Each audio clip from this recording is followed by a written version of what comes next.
Good afternoon, everybody. Welcome. Welcome to the second Berlin Taiwan Conference. I am happy to see all of you, some of which have traveled from quite afar. There are people from 3 different continents, and I'm grateful to those that have joined us from Taiwan, from Japan, from the US, from Brussels and other places that you're joining this conversation. This is a conversation that we will have in English and in German, so you can use either of those languages. My name is Reinhard Bütikofer. I'm going to be your host today. And I want to welcome in particular a couple of people that I will highlight by name. First of all, Petra Siegmund, the Asia Director of the German Foreign Ministry. Welcome that you're here, Petra.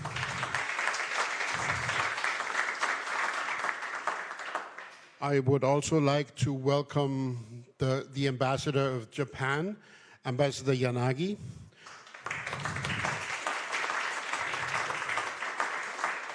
I would welcome the representative of Taiwan, Professor Xie.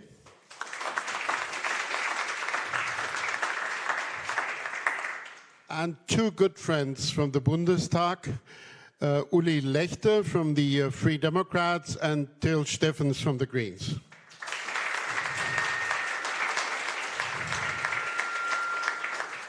But I'm equally pleased with everybody else.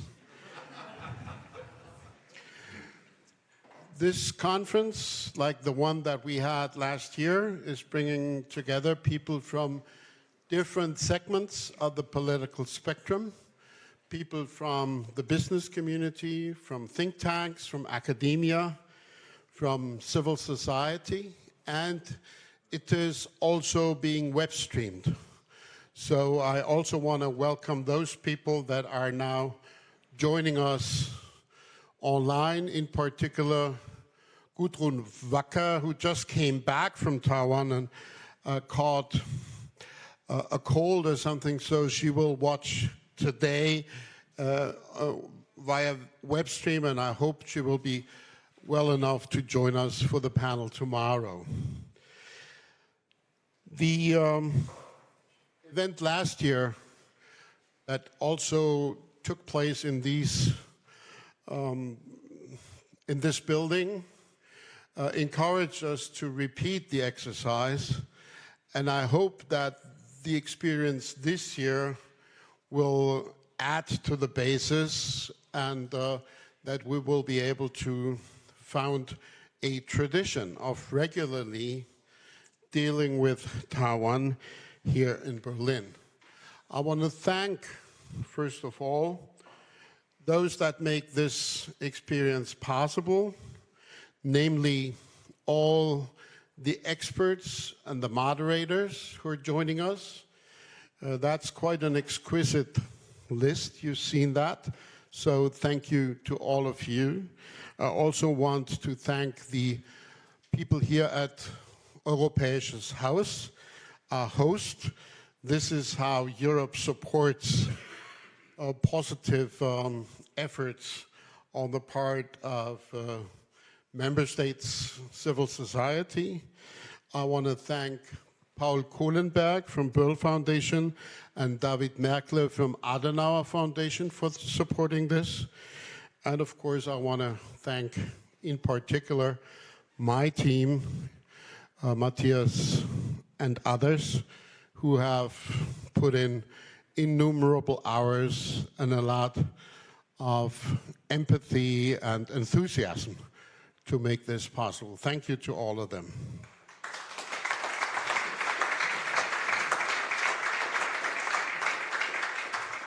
As last year, the main purpose of this conference is twofold. One, it is the intention to make Taiwan more visible as the lively, strong, vibrant democracy that it is. And second, it is our intention to demonstrate that there is a lot of support, even a growing support for the solidarity with Taiwan's democracy. Those are the bottom line goals that we pursue here. We will look at the upcoming presidential election in Taiwan, which is very exciting. We will look back at the Taiwanese experience with authoritarianism, white terror, as compared to the German experience and also the Russian experience. I think that will be exciting. We will focus again on the economy and in particular technology. And of course, we will look at the global role that Taiwan plays against the backdrop of the meeting that's going to take place 2 days from now in the San Francisco area between President Biden and Mr. Xi. I think it is very timely to discuss that also. And we will have 4 excellent keynotes, the first of which will be given by Petra Sigmund from the Foreign Office.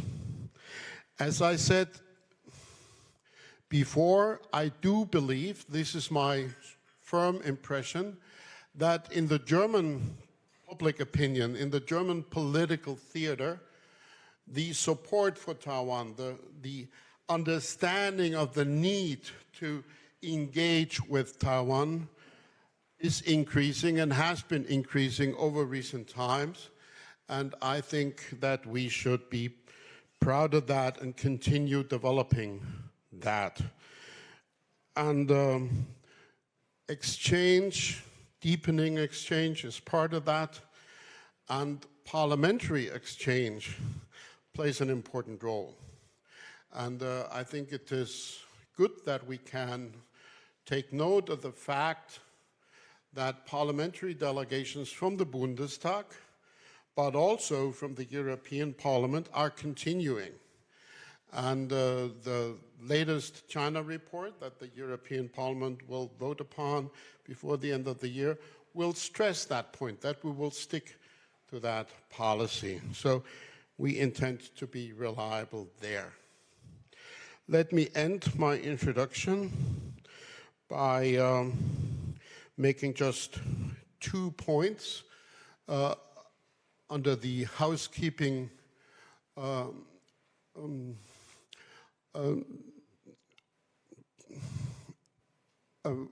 regarding housekeeping. One is, we're not going to present PPT, PowerPoint presentations. I think we could have done, but we decided early on last year it went without, so we're not going to do it this year either. And as I said, you can use English or German to participate in the discussions. The panel discussions are all planned with a part devoted to the inclusion of the public, so that you will be given the chance of making comments or asking questions or criticizing whatever you heard and think was wrong. So feel invited to play an active part also. With that, I thank you for your attention, and I would invite Petra Sigmund to give us her keynote speech. Please, Petra.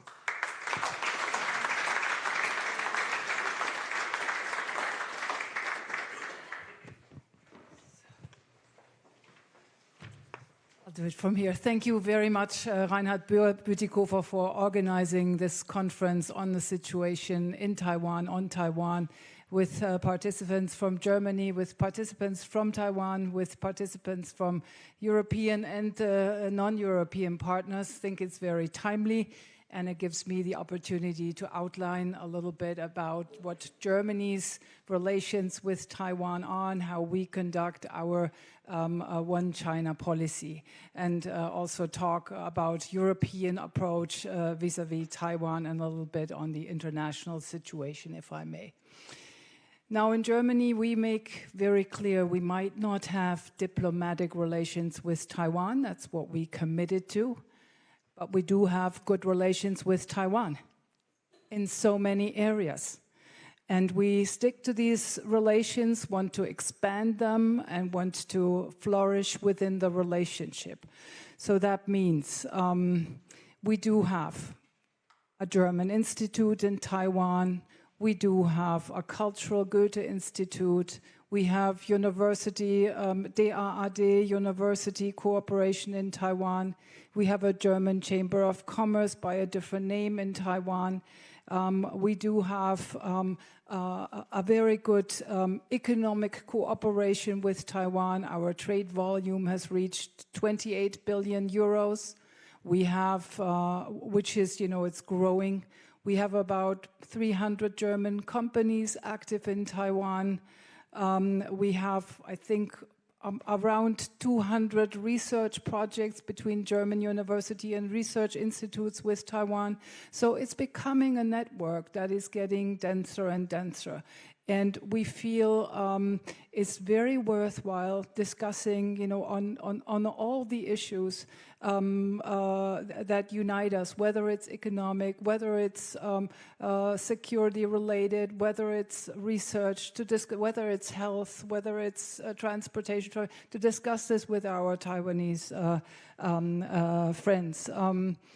We also want to invest more when it comes to Taiwan into China competence, because there is a need for us to expand our China competence. And China competence is there in Taiwan, language competence, but also, looking at China from both sides of the strait. So that's a big area that we want to deepen. Also, the think tanker and civil society contacts, where we could probably do more in order to understand each other better, have more dialogue with each other on that level. So there is a lot of scope for engagement on many, many issues. When it comes to political contacts, we stick to our One China policy and to the status quo of that policy, and that in the case of Germany doesn't mean no contact. It means contacts up to a ministerial level in many areas that are not covered by what we call our Big Seven policy. So we did have, this year already, we did have a visit of the Minister for Education and Research in Taiwan. We did have contacts of the Justice Minister with Taiwan. We do have a lot of parliamentarian contacts with Taiwan going back and forth, which is all possible under the letter of our One China policy. What we do restrict is, according to the German Basic Law, contacts of institutions that represent sovereignty.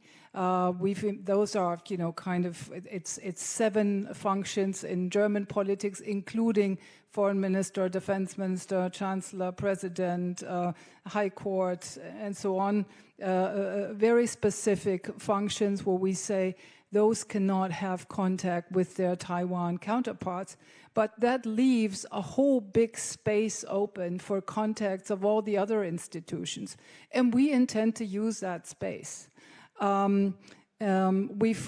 done so in the past. We've had an interruption mainly by COVID. We've seen a very big, nervousness on part of the People's Republic, but we want to defend the space. We want to defend the status quo that we have in our relationship with Taiwan, because it is so worthwhile, so important for us to flesh out the relationship we do have with Taiwan. So when it comes to the European approach to Taiwan, and I think we're going to discuss this in more depth. All European member states stick to a one China policy, so diplomatic relations with Beijing only. Underneath that, there is not much of a common approach where everyone would treat their one China policy in the same way. Every member state, has different status quos in the relationship with Taiwan. And it's important for us to underline also vis-à-vis Beijing that when we say one China policy, it is our one China policy. It's the one China policy that we've defined at a certain stage of our relationship with Taiwan. It's based on what is the constitutional requirements in the member states, but it's not the same as a one China principle of whose existence we don't know.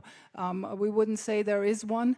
We're all aware of certain General Assembly resolutions which do not, in our view, represent a one China principle, but we do follow a one China policy, of course, but our one China policy, reliable, not the same in each and every member state, but reliable when it comes to, diplomatic relations with whom. We've seen quite some turmoil in the past years about Taipei representative offices. We've now, I look intently on what is happening with Estonia and the kind of announcements made by the Chinese ambassador there, which would be, in my understanding, moving goalposts further, but we hope that, that issue can be, dealt with in a rational way so that the relationship with Taiwan, with the People's Republic can be conducted in a reasonable and good way. We have Germany against the backdrop of growing tensions over Taiwan, which cannot be ignored. We have specified our one China policy a little further. We've had it already mentioned in the coalition treaty, which was a first. I think Taiwan had never figured in any German coalition treaty. It was a first. We then said, against the backdrop of the debates, the tensions, we need to clarify a little more, and we did so in the German-China strategy. There we said one China policy remains the basis of our actions. We only have diplomatic relations with People's Republic, but we have good and close relations with Taiwan in many areas, want to expand them. We support issue-specific involvement of Taiwan in international organizations, yes, and we will continue to do so. It's important that Taiwan can participate in international conferences, in all the exchanges on global issues where it really wouldn't be wise to omit Taiwan. So we will stand up for Taiwan's participation in the international conferences and organizations. It's important, and it's absolutely, in our view, in line with the One China policy. So we will continue to advocate for that. We have clarified also in the China strategy the status quo of the Taiwan Strait may only be changed by peaceful means and mutual consent. Military escalation would also affect German and European interests. To make that very clear, that in our view, United Nations UN Charter principles must be upheld. Any conflict must be resolved by peaceful means and only peaceful means. That to us is part of the rules-based international order, which must be defended wherever it comes under pressure. Now, when I use the word defend, it means, it doesn't mean, it means upheld.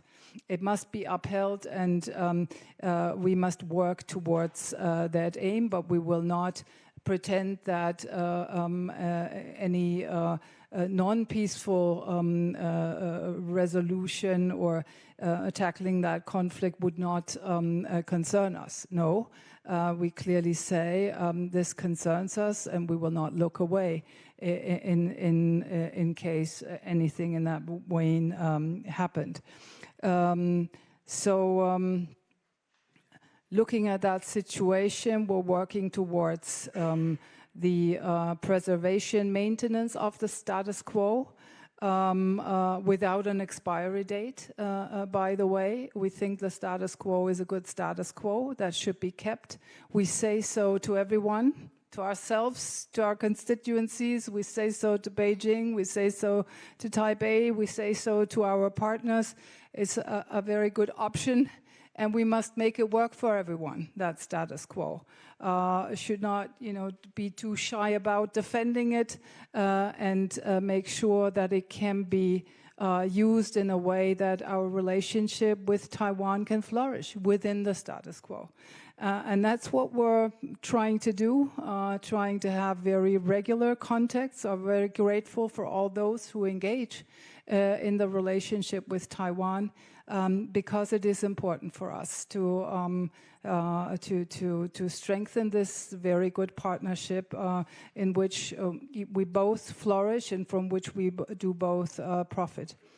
So thank you for giving the opportunity to outline this, and I'm really looking forward to the talks of this conference and to the ways that we can make this relationship work and flourish through our engagement.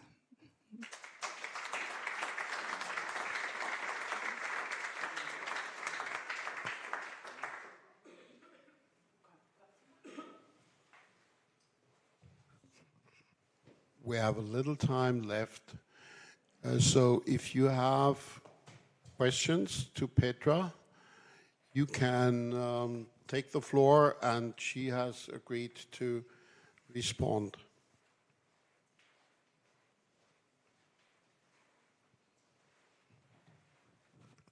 Hi. Yes, absolutely. I'm Cornelius Diekmann at Tagesspiegel newspaper, or about to be at Spiegel magazine. My question concerns the status quo in the Taiwan Strait, which you have underlined very profusely, and which is the magic word basically in all relationships with Taiwan. The status quo is regarded as sacred, and there's good reason for that. But my question is, how do you define it? And would you say that the PRC has pushed on the status quo and is nibbling away at it already? Where do you draw the line?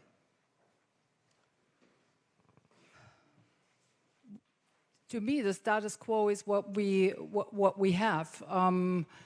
There is the PRC saying it wants to reunify with Taiwan eventually, on the one hand. On the other hand, Taiwan wanting to conduct its affairs and international relations as independently, freely as possible.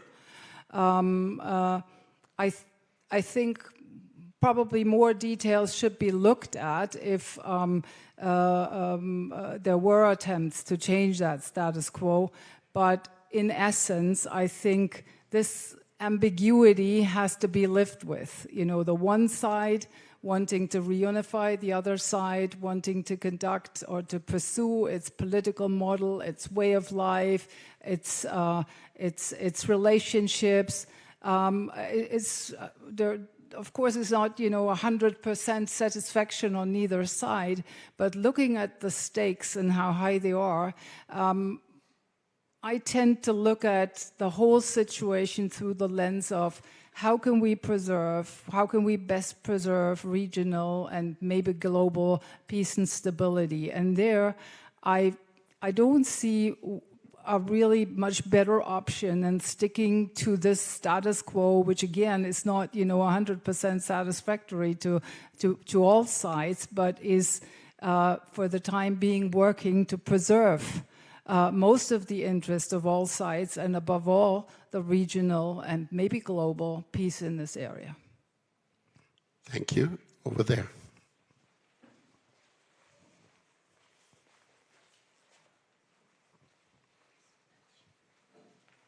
Hello, my name is Erika, so I represent Younger Taiwan Initiative. This is one NGO under Deutsche Taiwan Gesellschaft in Berlin, where the NGO advocate for Taiwan.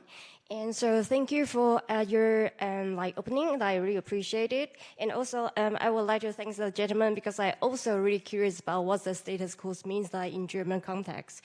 Because we've been living in Germany for a while, and then so because you mentioned about Germany are very careful and pay attention on the military escalations in Taiwan Strait. And so I think for me, it's as a Taiwanese, I would like to ask is that status quo is really need to based on the both bilateral effort.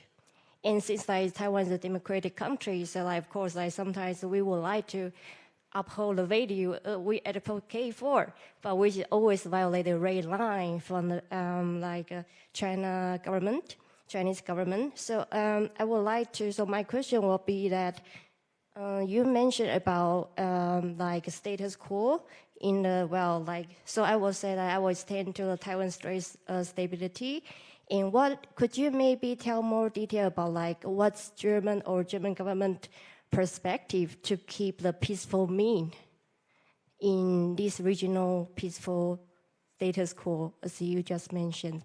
Thank you. I mean, first of all, to make it very clear that there cannot be a one-sided change of that status quo, no unilateral and no change of the status quo by non-peaceful means. That already, to uphold that, is in our view very important against a certain unclarity that Chinese politics have introduced into that topic, where it is when you listen to party statements from the PRC, what shall be reached until 2049 and what is a prerequisite to reach the great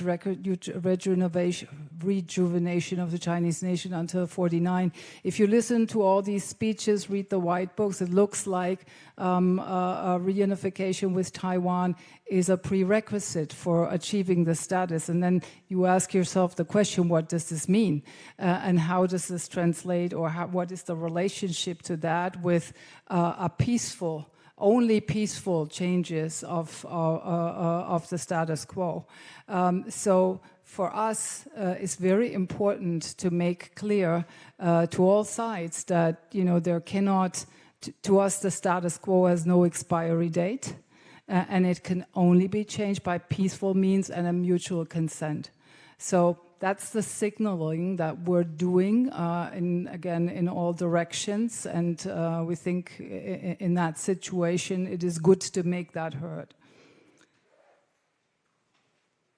One last. Mike is coming.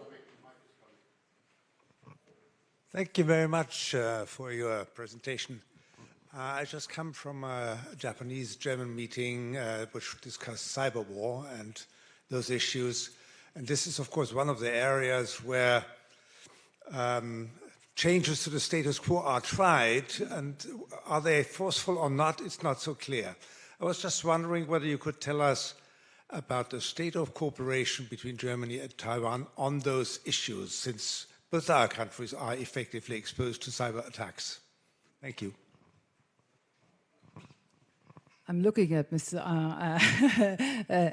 Xie also on the kind of engagements we do have on cyber and disinformation. We see it's playing a big role in the election campaign. It has to be debunked. Our experts are working with each other to look at what are the techniques, what can be done to counter these activities, because in an election and campaign, this can be very detrimental. If that is without debunking and without defending against those practices, you let this happen. But there is an expert dialogue on the issue, as we are aware that this might be very relevant in the upcoming campaign, or in the now happening campaign already. Thank you very much, Petra Sigmund. Please join me in thanking her. And as regards the last question by Hans Maul, I can point out that we will have one keynote tomorrow by Ethan Tu, who from AI Lab, who will address exactly those issues. So thanks again, Petra. And now I would like to ask the moderator of our first panel and the participants of the panel to come up to the stage. David, please.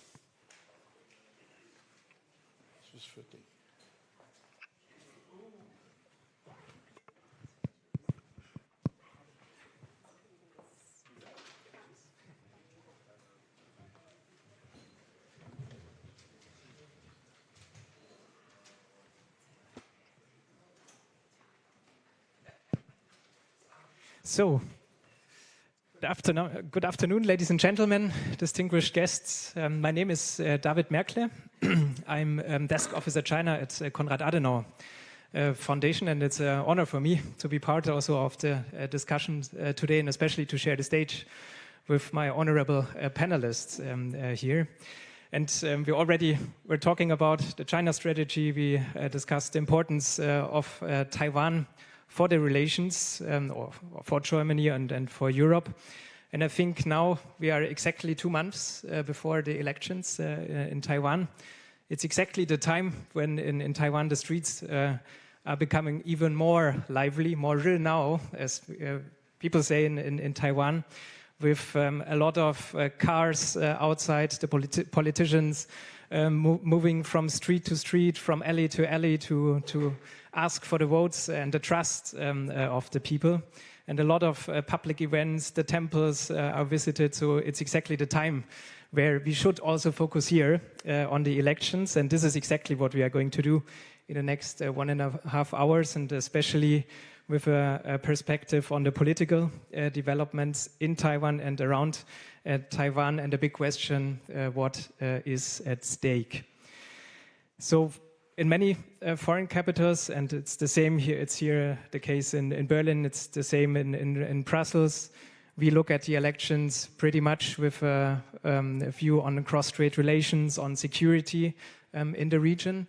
But for our panel, of course, it's also very important to point out what is at stake for people in Taiwan, also with regard to welfare, to social issues. And so I think this panel tries to bring both the international perspective and the domestic perspective together. And what's about Taiwan, the future of Taiwan's democracy, participation processes, where Taiwan is now very, very present in international media. Also, thanks to the work of many people who are among us today here in the room, and of course also following these discussions in the internet. So I'm very thrilled to have 3 panelists here with us. I just start to introduce them briefly. Alice Su is a senior China correspondent for The Economist. She's based in Taipei and is there in charge of Taiwan and of China. Before joining the paper in 2022, she was the Beijing bureau chief for the Los Angeles Times. She has won numerous awards for her work, and also prior to her China-focused work, she was also focusing on the Middle East. She has studied public policy and Near Eastern studies at Princeton University and Chinese politics and international relations at Beijing Daxue, Peking University. William Yang, next to me, is a freelance journalist based in Taipei, until recently also the East Asia correspondent of Deutsche Welle, based in Taipei. Since 2018, he has been covering news and developments in China, Hong Kong, and Taiwan for several international media outlets, including BuzzFeed News, The Independent, The Guardian, and others. And he has also been, until recently, the president of Taiwan's Foreign Correspondents Club. And last but not least, Professor Gunther Schubert is the chair of Greater China Studies at the Department of Chinese Studies, and also the director of the European Research Center on Contemporary Taiwan of Tübingen University. the ERCCT. He has been working on Taiwan for decades, publishing numerous publications and provided substantial research on politics and identity in Taiwan and whole Greater China. So it's an honor also to have you on stage with us.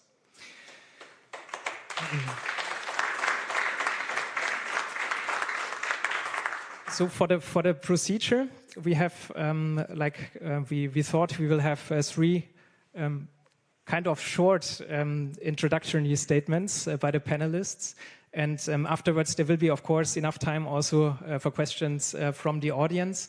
And I would say we will start with William, who will focus more also on the domestic perspectives of these elections. And you have the word, William. Thank you.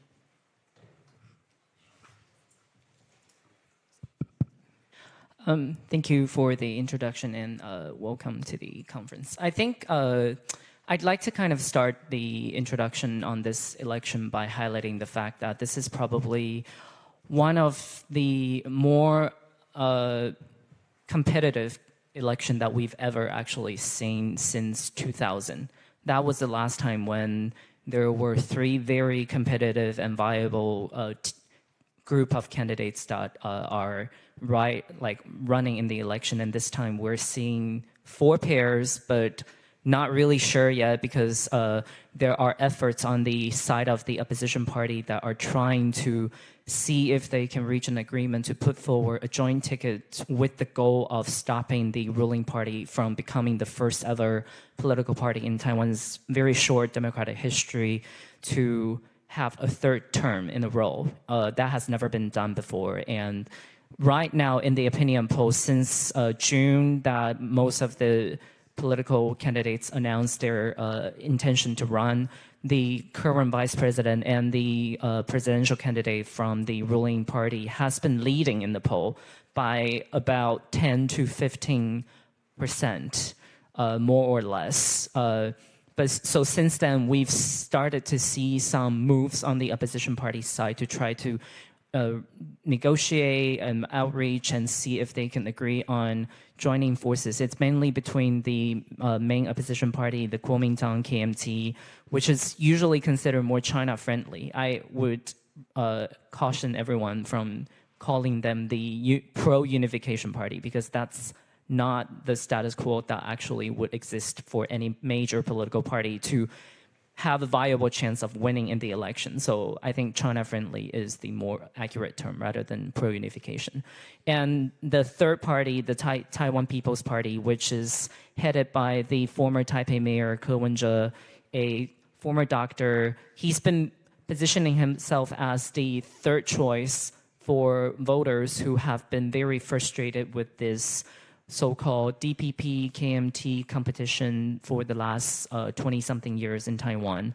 And I think exactly because of this effort for the opposition parties to try to form this potential joint ticket to beat the ruling party, so far there's a rather unusual trend that we're seeing, which is the issues and rhetorics and topics about threats from China have not been able to really peer through the election-related coverage.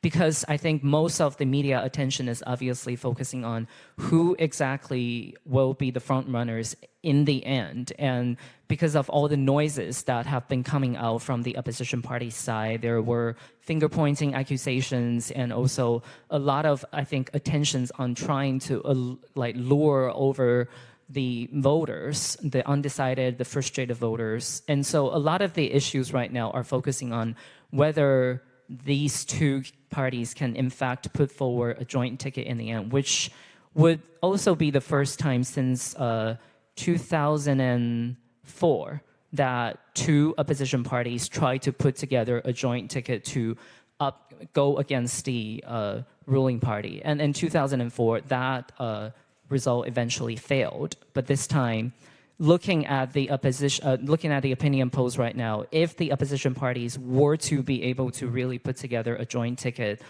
their support rate, at least based on the opinion polls, will then be able to put them over the finish line and be the ruling party. And so I think a lot of the hopes on the ruling party right now is putting on the fact that they won't be able to reach that. The deadline is on November 24th. So next Friday, we will know how the election will actually pan out. And I think exactly that's when, all these China-related, issues and topics will then be able to start to get more focus and more attention from the voters and from the media. And so kind of focusing on the domestic discussion right now, because a lot of the, I think frustration have been obviously with a party in power for 8 years. So a lot of the focus is on how the economy has been performing and how wages have been stagnant, especially for young people.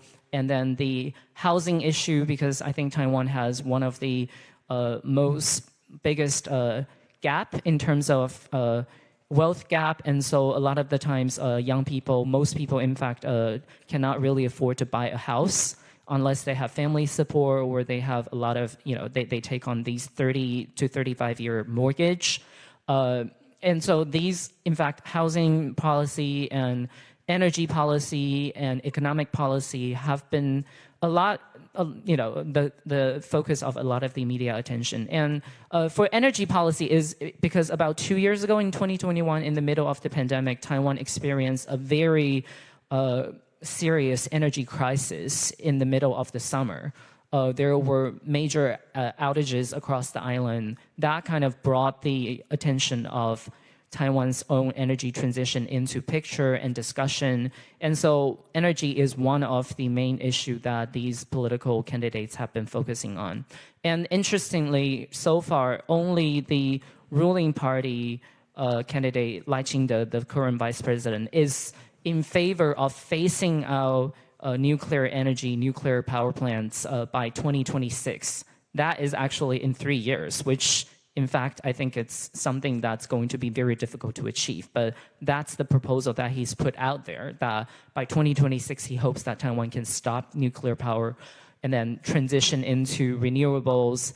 And then he's also been at the forefront of talking about low carbon business models and also having these carbon pricing, which I think it's a very new idea to Taiwan.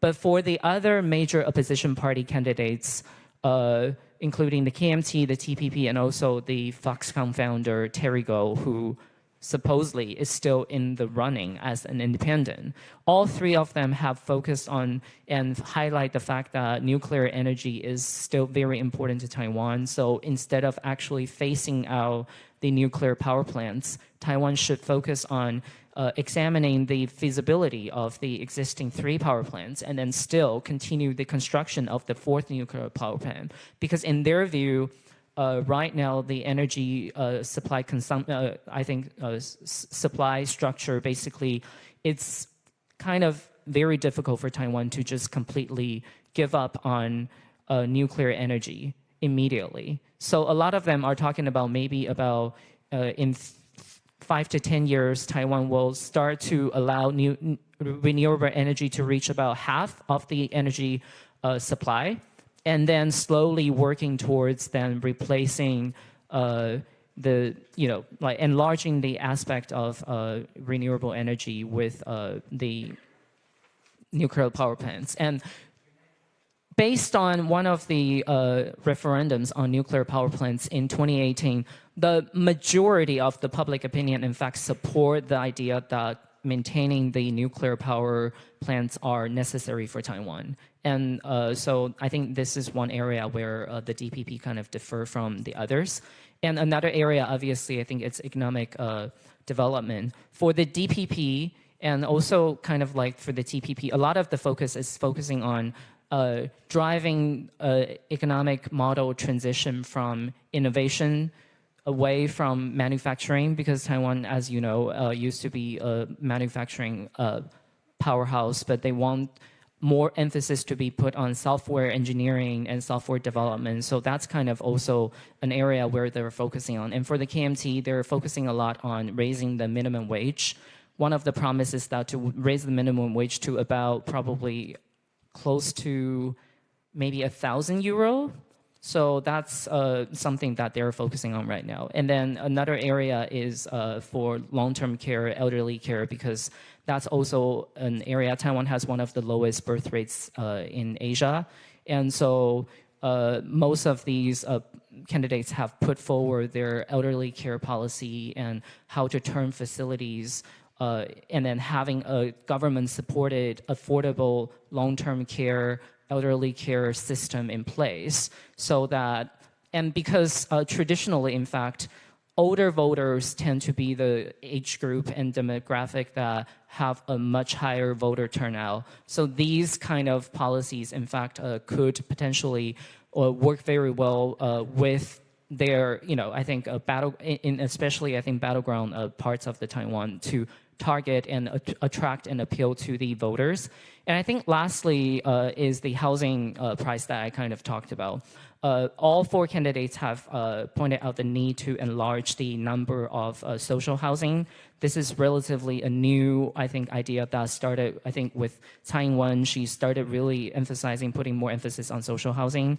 And then all four candidates have sort of I think highlighting the need to continuing down that path and also allowing young people to have a much easier way of renting a house instead of feeling like they have to borrow money from family or the banks and then to save up for the money. And so I think right now, obviously, the DPP is probably the only party that has been very aggressively talking about the threat from China. Lai Ching-te has been highlighting that at every election campaign. And I think these are clearly messages that he's aiming towards the voter base of the party because that's the kind of strategy and rhetoric that's going to work very well for him to shore up the support among the core groups. But on the other hand, because his support rate has kind of been stagnant at about 35% for months now, we're not seeing any breakthrough, even though there have been some competitions and internal conflicts between the opposition parties. He's not being able to capitalize on that. So I think that's also a sign that, at least until now, the China threat rhetoric has not been able to convince even more voters beyond the DPP's own support rate. And I think potentially that should be treated as a warning sign, maybe not for the presidential elections, so to say, but more for the legislature. I think a lot less focus is on that. But most of the opinion polls focusing on right now is that it's very likely that no major political party will be able to have a majority inside the legislature. Then this is also breaking the trend from the last 8 years where the ruling party has been able to have an absolute majority inside the legislature, passing through a lot of different legislations and policies like military reforms and also defense policies. That is, in fact, very key for, I think, Tsai Ing-wen and also for convincing some of the international partners that Taiwan is taking its own defense seriously. But with a divided legislature, maybe potentially opposition parties finding different topics that they will work together to go against a minority government if the DPP wins. I think that's going to create a situation where a lot of the policy continuity will not be able to continue in the after May 2024. And I think if that's the case, we will have to look at how key areas of the policy, including, I think defense is an area where the policy continuity could potentially suffer some setback because the KMT candidate, in fact, in the very beginning of his campaign, he said that he's going to reverse the 1-year military service back to 4 months, and then immediately he changed that.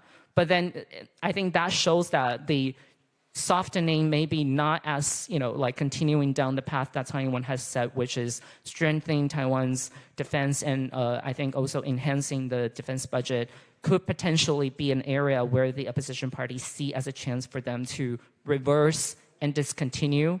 And I think that's an area where it could have more regional security implication going forward. Obviously, we don't know what will happen, but I think this is an area that we should be focusing on a lot going into the election in January.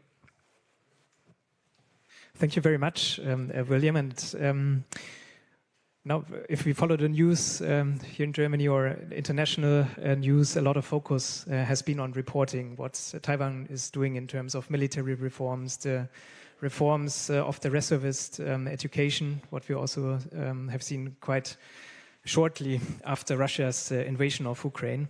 And so maybe, Alice, you can give us a little bit of insights how parties differ right now, or the candidates, the key candidates of the parties with regards to defense policies, and whether this is one of the key topics that might decide these elections. Sure, thank you so much.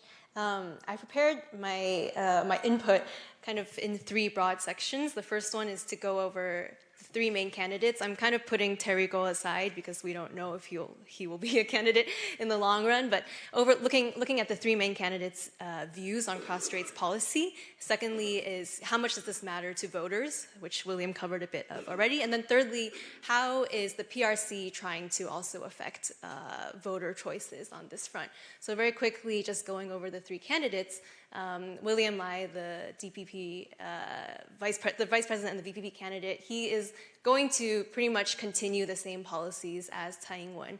So continue to push forward on defense, extension of conscription, improvement of training, very close cooperation with the U.S., strengthening what the DPP calls like values-based diplomacy, so strengthening ties with other democracies and so on, and continuing, I think, to try to be pragmatic, so not to make any radical moves like, declaring independence, nothing like that, but being very strong on asserting that Taiwan and China are not subordinate to one another, asserting Taiwanese sovereignty, and continuing to reject the 1992 consensus, which is this vague idea that there is one China, but there are multiple interpretations of it. And because Lai Ching-te will continue his policy, I think we can predict what will happen if the DPP wins. It will look very similar to what we have been seeing in the last 4 to 8 years. And because we see that the US and China are on this trajectory of competition and sometimes confrontation, it's likely that with a DPP administration, there will continue, it's inevitable, there will continue to be tensions in the Taiwan Strait. China will not be happy about it, but basically Taiwan will stay the course and say, be calm, improve your defenses and build relations with like-minded countries and try to deter China. Hou You-yi, who is the KMT candidate, has a very different a take on cross-straits policy. The KMT basically says that they want to go back to the 92 consensus, which was the basis of cross-strait relations under Ma Ying-jeou, the previous president. And they basically say that by re-embracing this consensus and saying, there's one China, but there's multiple ways of interpreting it, and China has its own version of the 92 consensus, but let's just go back to that, then Taiwan and China can resume exchanges, they can do a lot of trade, they can do a lot of tourism, student exchanges, and what the KMT will say is, this will lower tensions, this will enable, it will lower tensions, and basically it's a way to avoid war. And when the KMT representatives speak to foreign media or go to the US, they will always emphasize, we too also care a lot about deterrence. So at the same time that we do dialogue, we will also do deterrence. But I think what's worrying is there is a gap between what they say abroad and what they say at home. And at home, in their home campaign, there's very much this narrative that the DPP and the US are the provocateurs who are responsible for raising tensions. And William mentioned this statement from Hou You-yi in domestic media where he said, if we are elected, we will improve relations, and then there will be then we can return conscription to 4 months because there will be no need to, extend conscription. And the implication is if we have a party that is more China-friendly, then there's no threat of war, right? Because we'll just talk to them and we'll be okay. I think the main challenge to this narrative is that China today is a very different China from the Ma Ying-jeou time. Xi Jinping is much more hardline, and Xi Jinping has made very clear that he sees one country, 2 systems as his vision for Taiwan, and he doesn't want this issue to be passed down from generation to generation. So when we speak to opposition parties in Taiwan, and when we speak to the KMT leaders and we press them on this, they also admit, and I've spoken to KMT high-level advisors to Ma Ying-jeou and so on, and they admit that Xi Jinping wants to see unification, whether forcefully or peacefully, but they would say, but what we can do is make sure it's peaceful, or what we can do is push it back. We can try to push it back more. So I think that's the reality of, they're telling the voters, like, we can make sure there's no war, but the unspoken part is, but we will also be under a lot of pressure to move towards unification. Like, China is not going to lower the pressure on that. And then the third candidate, Ko Wen-je, is very interesting because I think his preference is actually to not talk about cross-straits policy. I interviewed him a few weeks ago, and he said to me, like, cross-straits, like, it's such a meaningless topic.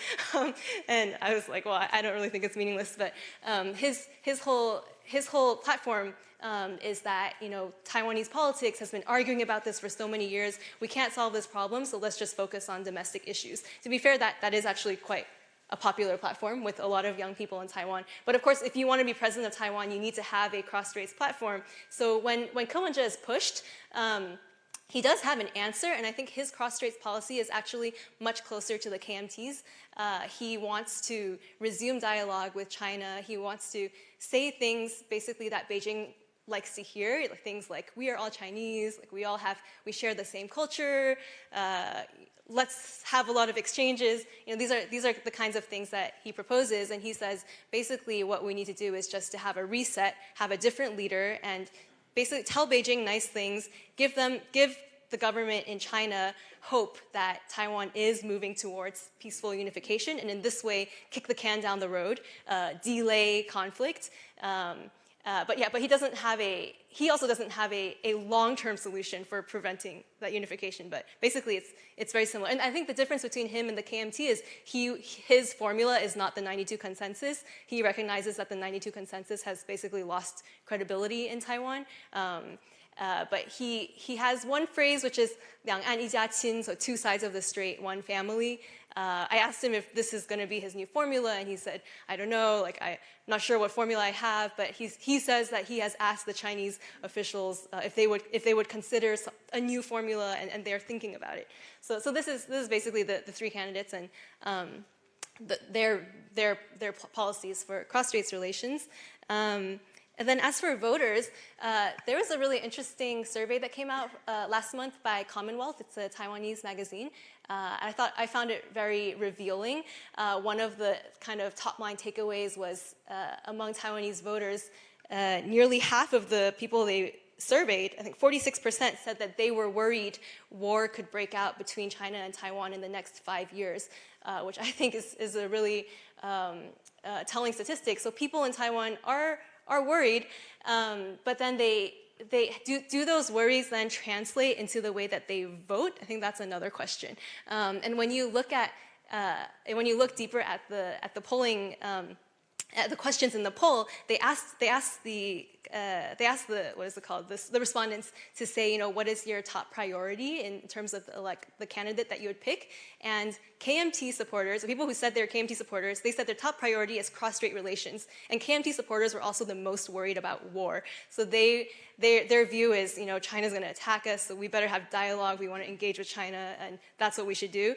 DPP supporters, their top priority was national security, and I think that's a code for fear of Chinese influence, Chinese infiltration into Taiwan's democracy.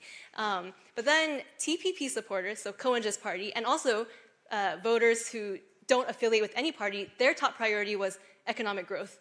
And also when you look at KMT and DPP supporters, their number 2 priority was also economic growth. So it's very interesting to me, from I write for British media, so from a foreign media perspective, this election is really critical because Taiwan is in such a hot spot right now because we have the U.S. and China moving towards confrontation, and surely cross-straits policy and security should be the top issue. But actually, right now you have the situation where a large chunk of Taiwanese voters are not thinking about cross-straits policy or defense even as necessarily their top priority, and I think that's something we could discuss a bit more. And then lastly, where is what is China doing? Yeah, what is China doing? So China, of course, like the Chinese government says they're not going to interfere in the elections, but they have a very, very clear narrative. They've made it very clear that they don't want to see the DPP elected again. They call the DPP leaders, separatists, splitists, radical elements. The Taiwan Affairs Office in China has said Taiwan has a choice between peace and war, prosperity, or peace or war, prosperity or decline. So the idea is, if you elect someone who will move Taiwan towards unification, towards peaceful unification, which is China's preference, then you will enjoy the rewards of lowered tensions, maybe less incursions into the air defense identification zone. I was speaking with let me not say that right here, but the idea is that basically Taiwan has no future if it's not a part of China. If Taiwan moves towards becoming part of China, then it can have wealth, prosperity, and so on. And you can see that in September, the Chinese government issued this new plan, this Fujian integration plan. So it was this plan about how Fujian, the province closest to Taiwan, should become a new model zone for encouraging Taiwanese people to invest and to move there. And they will get many, preferential policies. And it's kind of this old message that China used to send with the carrots, right? It's like if you come closer to us, we will prosper together. But at the same time, China is not letting go of the stick. So at the same time that there's these narratives about integration and wealth, there's also China's military exercises, its constant sending fighter jets across the median line. There is also this investigation going on, this, what is it called, the trade barrier investigation that is going up right until the day before the elections. So China is sending quite a clear message. And I would just say on that, and the last thing, sorry. I know someone here is interested in disinformation. We also see quite a lot of Chinese narratives, Chinese disinformation in Taiwanese media. And I think one thing that they have gotten better at is circulating misleading narratives in Taiwanese voices. So using Taiwanese media or Taiwanese influencers to spread narratives. There's this thing that we talk about a lot in Taiwan, it's US skepticism. And I do want to say it's completely fair to be skeptical of the US, and many people in the world are skeptical of the US, especially with the elections coming up in America next year. But there are these very harmful narratives that China wants to spread that make Taiwan think things like, look at the war in Ukraine, that is the fault of NATO and America. Russia is not at fault, it's because Ukraine went too far. And so look at your own future. Don't let America use you as a pawn. They're going to push you, they're going to use you to start a war against China, and you better, don't let yourself be used in that way.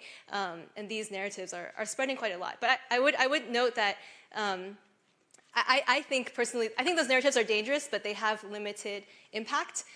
One piece of evidence is we were looking at a survey last year, a study done by Academia Sinica in 2022, and it looked at perceptions in Taiwan of America versus China. And we saw that I think it was only 34% of Taiwanese saw America as a credible country, which is pretty low, but only 9% saw China as a credible country. So I do think that most Taiwanese people can see clearly, they know where the jets are coming from. They know who is the country that actually wants to swallow them up. I will stop. I have more thoughts, but I'll stop there. Yeah. Thank you very much, Alice. And if you look back at many elections we saw in the years before, like 4 years ago, of course, it was the Hong Kong issue. China is very clear, positioning towards the protests in Hong Kong that played a role also for the elections in Taiwan. Then 4 years earlier, it was the time after the Sunflower Movement, where the young generation in Taiwan especially stressed their point and made clear that under the young generation there is a new form of identity and a kind of consensus what the government also, how it should position itself towards mainland China. And so Gunther, as a question for you, because you observed the elections for so many years, and I remember also one article you wrote maybe 20 years ago, so quite a long time ago, but you really kind of stressed the point that what Taiwan lacks is a kind of not only a bipartisan, but a kind of overarching consensus on their positioning towards the mainland, and more or less also the big identity question. So if you look now at the campaigning of the three main candidates and the parties, do you see there is much more common ground than, of course, what they have to say sometimes also towards the electorates, or do you think that the kind of split between the parties is even bigger than before? Well, thank you very much, first of all, Rainer Bütikofer, to have invited me here again. I'm very happy to be part of that meaningful event. I'm coming in from a slightly different angle. First of all, the article you quoted was probably the 2004 article where I wrote about an existing overarching consensus in Taiwan. It was very provocative at the time, of course, and it was very hard for me to get through the reviews, but this is my most quoted article to the very day. And I'm coming in from a slightly similar angle now to look again at those four contenders, making an argument which may sound provocative, but I find it very realistic. I think there is no big difference between the parties concerning cross-strait policy. It's pretty similar. And I think that basically Taiwan has no leeway for any cross-strait policy in the first place. And I want to make those arguments a little bit more explicit. So if we look at those four contenders again, by the way, all male, no female, all old, not all white. But still quite surprising that no party was able to find a female candidate, though they have some vice presidential female candidates. Guo Taiming, I wouldn't really exclude him. He stands at 5.5% of the votes, basically blue votes. It's an important percentage.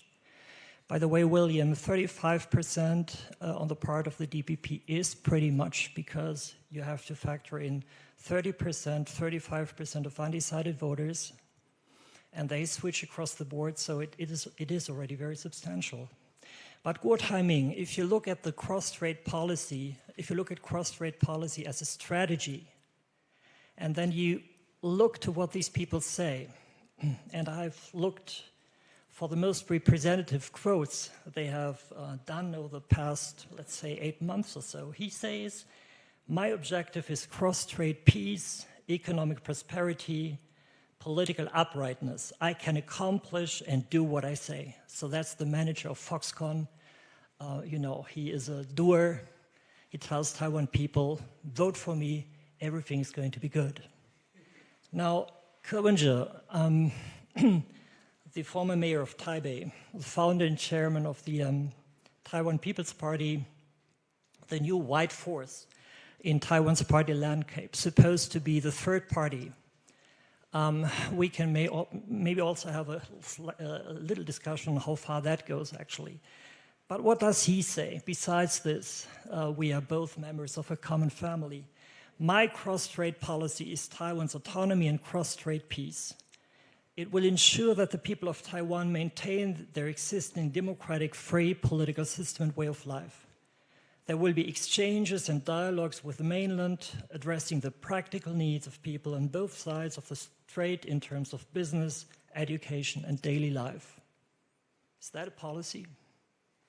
Hou Yi, the Kuomintang candidate, mayor of New Taipei City, a former high-ranking police officer with hardly any experience in national and international policy making, which is quite surprising for a KMT contender. Now he speaks about the 1992 consensus, right? He says, for instance, that's a very representative quote, I accept the 1992 consensus in line with the Constitution of the Republic of China. I oppose the 1999 consensus associated with one country, two systems. I also strongly oppose the denigration of the 1992 consensus by Tsai Ing-wen. My interpretation of the 1992 consensus in line with the Constitution of the Republic of China entails mutual non-recognition of sovereignty and non-denial of governing authority across the strait. I'd say that's perfectly Tsai Ing-wen's position. Now, Lai Ching-te, who is the vice president and DPP chairman since January 2023, allegedly deep green. He has made over and over again since 2017 a very nice Chinese Hao slogan, 亲中爱台, can be translated as pro-China, love Taiwan.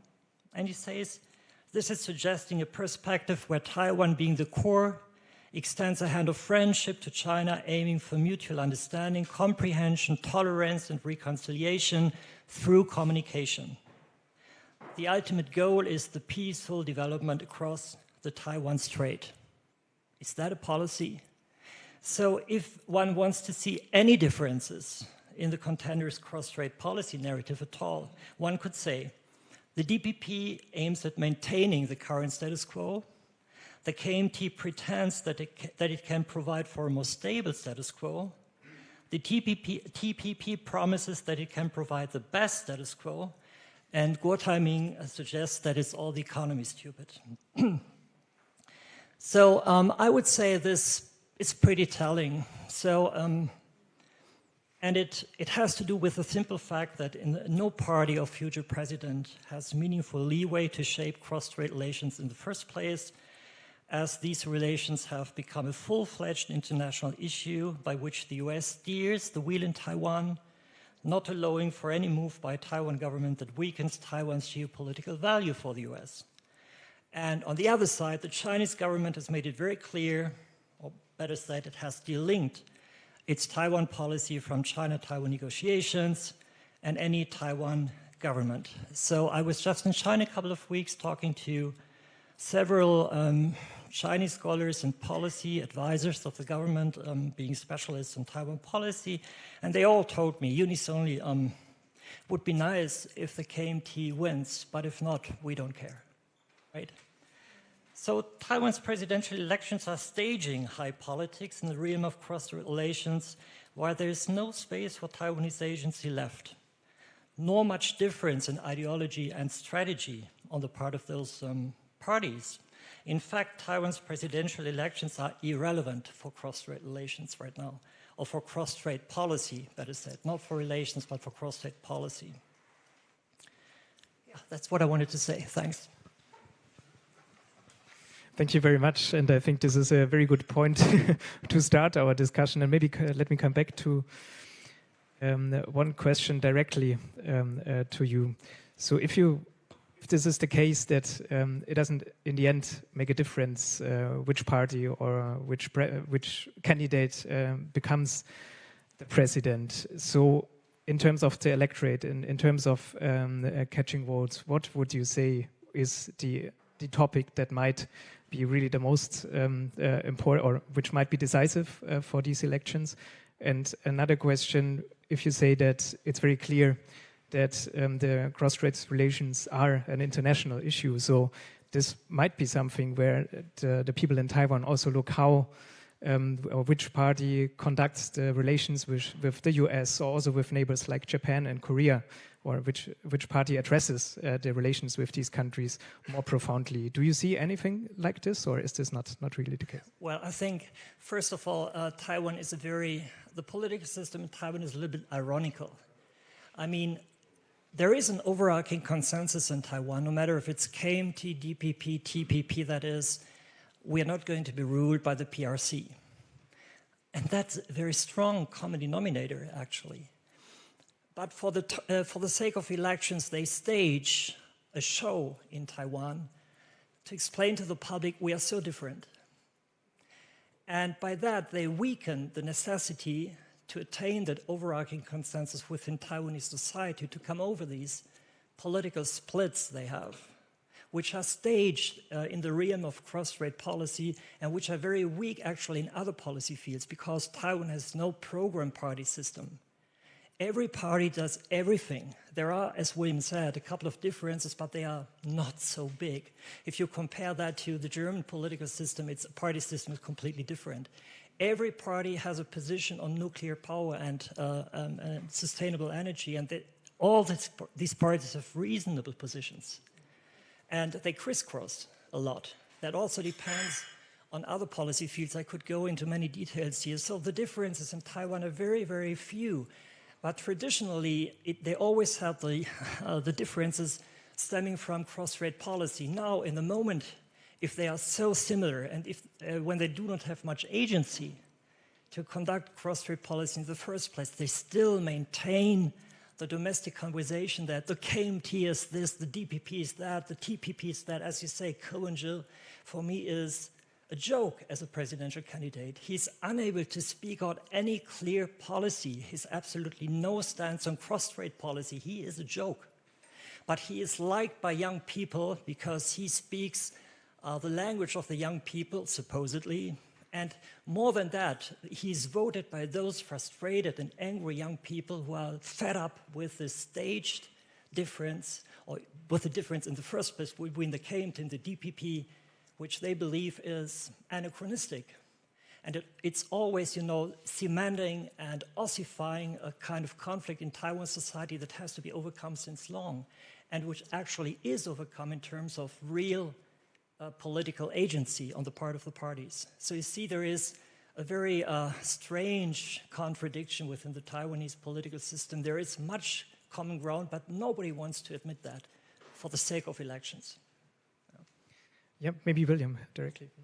I think I kind of wanted to follow up on what Professor Schuba has said. I think he's exactly right on the fact that on key policies, especially I think foreign policy, cross-strait policy, all candidates are copying Tsai Ing-wen, because I think she's in fact been able to find that very formula to maintain the status quo over the last 8 years, even though obviously I think it's all been China that's trying to make inroads towards trying to attempt to throw off the balance of that status quo, which, you know, and then, so I think one of the reasons why the China threat rhetoric that worked so well 4 years ago, remember, I think in about March, April 2019, that was also around the same time around now, you know, like leading up to the election. Tsai Ing-wen's approval rating was about half of her main opponent at the time. And remember, what changed all that was the protest in Hong Kong that took place. I think that presented a vivid picture of what would happen when the so-called accepting China's one country, two system model would ended up. And then her campaign, her party, skillfully at the time, I think, capitalized and transformed that into a very powerful campaign that in the end won her the most vote in Taiwan's electoral history, 8 million, which is, I think, still probably impossible to break through this time. But so fast forward to now, even though the Chinese fighter jets are still flying around Taiwan every day, the naval vessels, and we're still seeing economic coercion to Taiwanese products. But what we're not seeing, I think these are things that Taiwanese people feel like they've been living under for 30-something years. So they don't really see that vivid picture of the consequences that's really going to matter to them if they don't vote for a certain party. So with the lack of, I think, that vivid example, vivid picture, no matter how much Lai Ching-te is trying to double down on the same electoral formula campaign strategy, it's just not, I think, working as well as 4 years ago. But maybe it's not his fault, but I think it's because the external environment this time is very different. And then kind of looking at the foreign policy, so far, the only candidate that has really tried to put out a foreign policy platform is Lai Ching-te. We've not, if you try to search foreign policy proposal, presidential candidates, you see nothing from the other two presidential candidates. And I think a telling difference between Lai Ching-te and the other two candidates is that he's had a lot more experience and I think opportunity to shadow Tsai Ing-wen, learn from the way that she's been conducting Taiwan's foreign policy. In my opinion, I think the last 8 years we've really seen a flourish outreach that Taiwan has conducted. I wanted to emphasize especially on Europe because before Tsai Ing-wen, there's really little effort, little attention being given to the European Union. But under her, we've really seen, I think, a lot new examples of deepened ties and creative ways of working with European countries. The latest example is Taiwan and the Czech Republic working together, on the issue of Ukraine. Taiwan has also worked on the issue of Ukraine with Lithuania. And Taiwan's foreign minister was just in the Baltics this past week. And Estonia is now considering allowing Taiwan to open an office. Like what name that's going to be under, that's another discussion. But I think these are all, and then he was allowed to be able to actually address an international audience at the same occasion with the Czech foreign minister. And that event is also partially sponsored by the Lithuanian foreign ministry, even though he did not get an audience with the foreign minister himself. I think these are all very important breakthroughs and examples. But if you look, one concern that I would have going forward after May 2024 is that there's probably going to be some disconnection between the level of attention that's given to foreign partners outside of the US, China, and maybe Japan. I think for the other two candidates, they have no actual policy platforms and I think idea, and also a team that's able to really continue the, I think, progress that Taiwan has made on foreign policy going forward. I think Lai Ching-te will be able to inherit most of the, I think, advantages and also progress that's been made. The team is there, and there are capable people who have been in the loop about how this has been achieved. So we might be able to continue to see that at least being maintained. But if it's going the other way, then I think everyone in European capitals, everyone here needs to be mindful of maybe a difference in terms of the level that the engagement, maybe there's going to be some slip through in terms of policy continuity. I think I wanted to come back to that again. This is, I think, going to be, no matter what, I think a little bit of a difference after Tsai Ing-wen steps down in May 2024 and then somebody new coming in. But the most little difference that's going to have is if the DPP is able to win. If it's Ko Wen-je, in my opinion, it's more dangerous than the KMT candidate, just because Ko Wen-je now is clearly running an opportunist campaign. He's inserting himself in the middle on every policy. He's trying to present himself as this third possibility, and his stance, and I think like Professor Schubert said, he does not have a core value. He's just saying, okay, this is what the DPP has said on this and the KMT has said on this, so I'm going to try to mix a little bit, find some flashy words, and then position myself in the middle. And somehow he's, I think, phrasing was able to, I think, get more media attention because it's something new. It's something that people have never heard of. But if you think a little bit deeper, dig a little bit deeper into it, you would realize that there's nothing more to support that if you ask him or if you press him.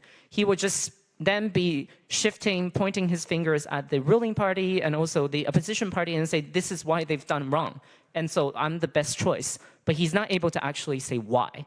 And then for the KMT is simply because I think the presidential candidate has very little experience on national, even international policy. So a lot of it will then depend on who he surrounds himself with.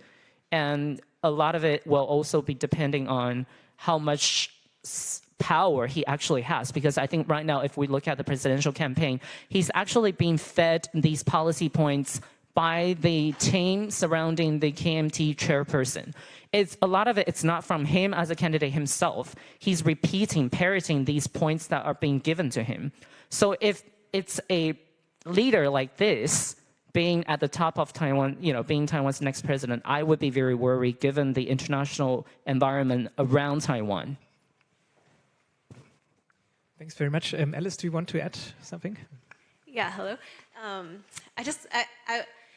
I agree with what Professor Schubert said to a certain extent, in the sense that I do think it's inauthentic for the opposition candidates in Taiwan to say, we can change the trajectory of cross-strait relations, and kind of, because as I said, when you press them on it, the best they can do is they can say, we can have dialogue that the DPP cannot have, and that dialogue in itself is a good thing, and that dialogue can help lower tensions, but they don't have a way to actually really push back on Beijing, and they don't have a way to push back on what Xi Jinping wants. And I think if you're someone who knows the Communist Party and knows where China is going right now with the total concentration of power in the hands of Xi Jinping, I think it's laughable for, I don't know, someone in like the KMT to say, we can go and negotiate and barter with them and we have leverage. And when you ask them, they will point to little things that to demonstrate they have leverage. Like I interviewed Andrew Xia Lian, the vice chair of the KMT, and he said, oh, last year there was an article that came out in a Chinese state media, and it said, 只有一中没有个表, so there's only one China, there are no multiple representations. And he said, and after that came out, like, I called people in China right away, and I told them, like, we don't accept this, and then they withdrew that article. So that's his example of, like, see, so we can barter, we have space with Beijing, but I would be very skeptical of that. Like, I would be very skeptical of how much space do you really have, and when you're over there meeting with the officials, how do they see you? Do they see you as an equal, as somebody that you're negotiating with, or do they see you as a subordinate? So I would definitely agree in the sense that I don't think any of the candidates really has the power to change Beijing's behavior. I think Beijing is deciding on its own. Xi Jinping is deciding, and no one can question him in China. I do think, though, that Taiwan has agency and has important decisions to make, and especially in the realm of defense and deterrence. I think under Tsai Ing-wen, there has been some progress, not enough progress, but there has been there have been steps taken towards bolstering Taiwan's defenses, but Taiwan's military, it's really in need of more reform, in need of more training, in need of more cooperation with its friends. And that's something that the DPP is trying to do, but has had a lot of difficulty doing because the military in Taiwan is a very conservative institution, and the DPP does not have so much experience in that realm, but they're doing their best, and they have made some progress, and I think that has been really hard-won progress. And I would be worried about if they did not win the next election, I would be worried about where Taiwan would go in terms of defense, because basically what we need to realize is Beijing is not on the verge of invading Taiwan, but we have this window of the next few years where we all want to buy time, don't provoke Beijing, don't provoke a conflict, but make it very clear to China that there will be costs if you change the status quo, and use that time to build up deterrence. And that's what the US is racing to do. That's what Taiwan is trying to do. And there are some scholars and analysts who would say, in reality, like, America controls Taiwan, and so if the KMT won, they would still have to do whatever America tells them to do. They don't really have a choice, but I'm not so sure about that, because even in the scenario where the DPP wins, but they don't control the legislature, they will approve the budget, and so there are lots of ways that Taiwan's decisions going forward could be. There's lots of ways to impede this kind of policy on defense. So that's the thing that I would raise a concern on. Yeah, maybe you can also have a comment, one more, but also please very briefly prepare some questions if you have. Yeah, but very briefly only. I think that when you're talking about defense and other policy fields, I completely agree. I was only talking about cross-strait policy. Now, I think I wouldn't be so pessimistic that if the KMT was voted in, everything falls apart in Taiwan. Because if you look at the KMT properly, they come in very many instances to the very same conclusions like the DPP. For instance, the necessity to back up Taiwan's defense and military. They have learned that lesson. I mean, they don't believe themselves when they say that they can really turning the clock back to the 1992 consensus of 2008. That's clear, they can't. They just want to convey the message to the Taiwan public. The DPP has sealed off from China, and we try at least to talk to them. But they all agree on the necessity to have a strong defense to deter China. I mean, I would also be very worried about a KMTPP president, but then again, he would completely rely on the KMT or DPP bureaucracy. That would be a very lame duck president. All the people who have power in policymaking in Taiwan, I think they agree on the basic policies that have to be conducted. So I would not be that pessimistic that if it really comes to a KMT president, which I personally don't believe, but if that happens, Taiwan is not going to fall apart. It's going to continue the policies that have been conducted over the last 8 years. There won't be a very big difference. Maybe one more question, but again, also we'll be very happy to receive questions from the audience. One thing that exactly started 8 years ago was the southbound policy, a quite coherent approach in terms of Taiwan reaching out to Southeast Asia, to South Asia, also the Pacific islands.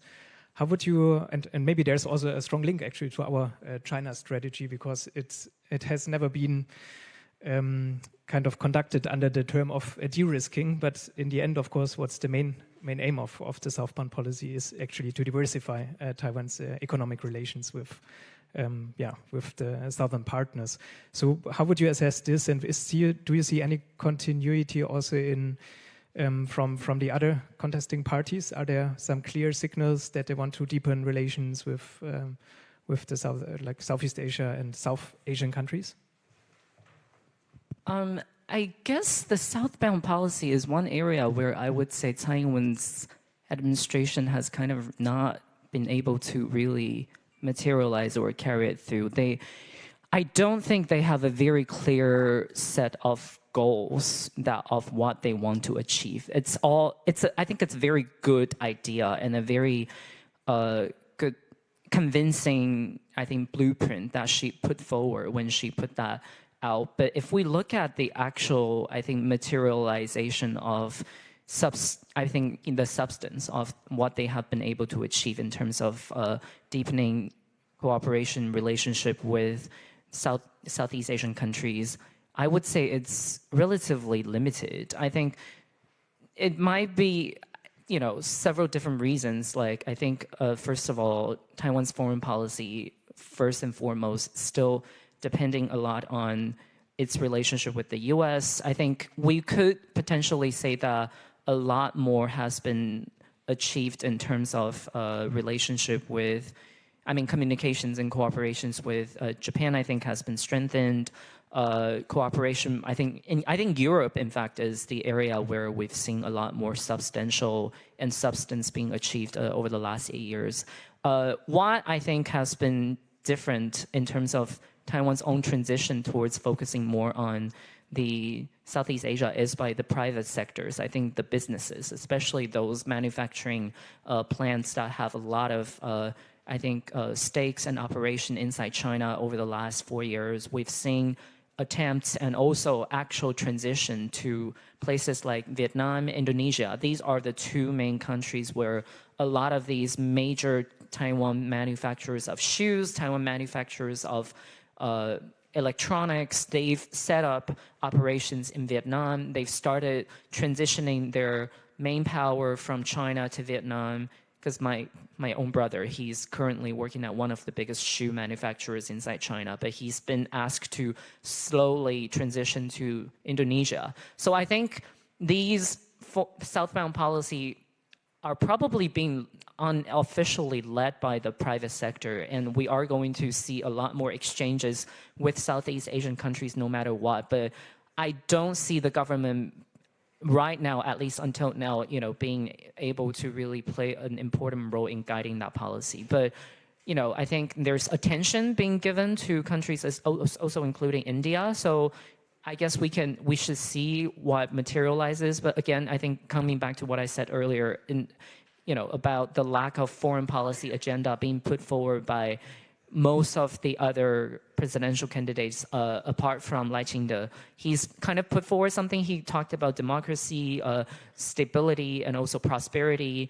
But the other two, I really don't think they have the bandwidth to think right now beyond Taiwan's own relationship with the US, Taiwan's own relationship with China, and probably to some extent Taiwan's relationship with Japan, just because I think there's a much longer history of cooperating, working with Japan, and there's more, I think, shared concern right now and consensus also between Taiwan and Japan. Thank you very much. You want to add something, Gunther or Alice? Okay, maybe if there's a question here from the audience. Okay. Yes, hello. My name is Angela Kirkens. Just a second. You'll get a mic. Thank you. First of all, thank you for the great panel, all three panelists. That was super insightful. My name is Angela Kirkens. I'm an independent journalist currently at Merix. And I have a follow-up question for Professor Schubert, but also for the other panelists. Because you said there's not really room for cross-strait policies, what about something like the cross-strait service trade agreement that protesters from the Sunflower Movement actually fought against in 2014, and Ko Wen-je was flirting with reviving it, and then Ho Yo-yi picked it up again? Wouldn't that really make a substantial difference? Yes, but you wouldn't get it through. I mean, back in 2014, they agreed on, first of all, pushing through a supervisory law in order to supervise all incoming laws on cross-strait relations in the future. And neither the KMT nor the DPP would ever be able to push that through. The current government didn't make an effort, to my best knowledge. And the KMT won't make an effort neither, because they didn't like supervision. So because they agreed back in 2014 that they first of all would have that, so there wouldn't be any supervisory law, and so there wouldn't be any agreement anymore. That's the logical consequence. And I think right now there is no party in Taiwan that can sell to the Taiwan public another cross-strait agreement. The memory of 2014 is very fresh, and you would immediately have a lot of stress in the political system and society if you tried that. So for the foreseeable future, I think cross-strait agreements like we had back in 2008 or between 2008 and 2014 is over. I can't see that right now. Alice and William? Okay, some other questions from the audience at this point? So far, yeah. Well, this is an obvious question. How probable do you think it is that KMT and TPP might end up finding a common ticket? Yeah, this is rolling on, changing on every day. I think it's changing, but at least based on the last 2 days, we are seemingly seeing some softening of his stance from Ko Wen-je in terms of his, I think original insistence on the ways how they determine that. He kept accusing the KMT of trying to cheat, trying to, favor themselves. But I think after Ma Ying-jeou came out and said that he also favors the comparison between based on the opinion poll performances, suddenly I think Ko Wen-je is now softening his position. But how they only have, I think, I would say 5 days. 5 days. They have to have a conclusion by the end of this week. I am cautious about ruling that out as of now, because I think anything can really happen in this election. They know that their most common goal is to defeat Lai Ching-te. And I think right now is depending on if the KMT as a 100-year party, as they like to call themselves, is able to let go of their ego, and then whether Ko Wen-je is also able to let go of his personal ego because he originally saw himself leading in the poll. So that's why he didn't want to, let go of the idea of comparing the opinion poll performances. But now actually in some opinion polls, he's no longer leading. So I think that's also a sign that he's softening. So when both sides are potentially softening, I think there's always a very remote possibility. But even with that remote possibility, I think there are gulf of fundamental differences that they will have to achieve before they can really, but I think time's kind of running out. So I'm leaning towards less likely, but not ruling out the possibility. Alice, what's your estimation? I can't put a percentage on it, but I mean, I would also say it's possible. I wouldn't say it's likely, but it's definitely possible. And I guess one thing I've been thinking about is if it does happen, if there is a coalition, a blue-white coalition, I wonder how, I mean, I would be really interested to see what happens after that in the polls. Because right now we're all doing this simple math of, Lighting has this much, blue has this much, white has this much. If you add them together, it's more than Lai, so they could easily win. But in particular, I think a lot about young voters who don't trust the KMT, and if they see this coalition forming, do they necessarily? I guess they would want to see how the power dynamics are within that coalition, who actually calls the shots, who's making what policy, and young voters might be. They may not necessarily follow into that coalition support. So I'd be very curious to see what happens after that. Gunther? So, Rainer Bütikofer, I mean, you are a parliamentarian. We are talking about presidential elections here. I've completely forgotten about the legislative yuan that is voted at the same time. And actually, I think that's the more important election. I get to this point in a minute. Just again, Ke Wen-je and Hou Yu-ih, to my own understanding, are such mediocre candidates for the position of President of the Republic of China that, if you ask me personally, it's pretty much the same who of them is going to be president or vice president. They will be the playballs, particularly Hou Yu-ih will be the playball of the powerful kingmakers in the KMT. And they would need a majority in the legislative yuan, and then they will stifle Lai Ching-te. I mean, we have to see that the DPP has been very successful, could be very successful over the last at least 4 years, 8 years actually, because they had an absolute majority in the legislative yuan. They are not going to have that probably in the new legislative yuan. It's very, very, right now, according to the latest polls, it's a very tough race to get that again. Probably not. And then it'll be very, very difficult. And also for, I mean, the German government, for instance, or any European government, that's going to be a different Taiwan then. Much more shaky in the sense of political battle between the presidential office and the legislative yuan, much paralysis in terms of, social policy, what you have, different policy fields, but also a lot of staging and bickering again in China policy, a lot of staging particularly. Telling the Taiwanese people that we should do that and we should do that, and again, decapitating the necessary consensus they would need in the country. So from that perspective, you could be a little bit pessimistic looking at the next elections, right? If now, Ke Wen-je trying to press the KMT into this kind of arrangement, of course, I mean, he has a big ego. Hou Yu-ih's ego is not that big because he knows where his limitations are. That's the difference between them. I think he knows where his limitations are, and he would probably even step back. He's pushed by these other guys in the KMT who wouldn't let him. He, for his own personality, is a very modest man and pushed into this role will say something about the mediocrity of the KMT. Which was not able really to bring out a candidate that would find an acceptable majority within the party that would be a competitive candidate out of the KMT. This tells you a lot about the state of the KMT, actually, right? And so it's critical, not so much because of Taiwan's relation with China. I think this is not a critical election for that relationship because China has made up its mind on Taiwan.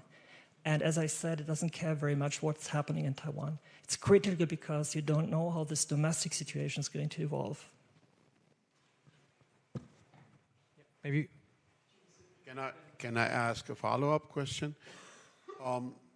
You speak about the mediocrity. I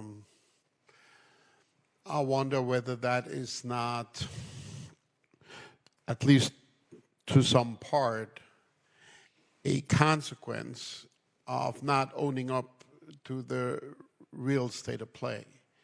I mean, I keep hearing now for years that people want to hold on to the status quo, while Beijing is chipping away on the status quo step by step. There is no holding on to the status quo. The Chinese are luring away diplomatic allies. They are crossing the median line. They are encircling with military exercises. They're putting economic pressure, and so on and so on. So this talking point, we defend the status quo, is empty. It's a wish.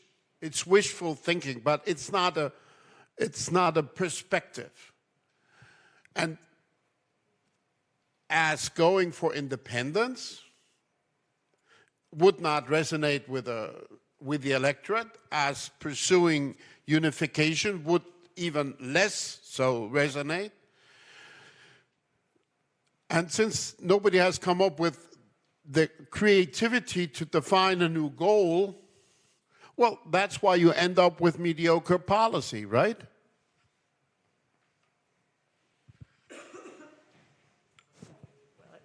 I mean, my colleagues can also answer that. I think that's a very European perspective. You go to Taiwan and tell the Taiwanese that they should come up with something creative that breaks their wishful thinking on the status quo.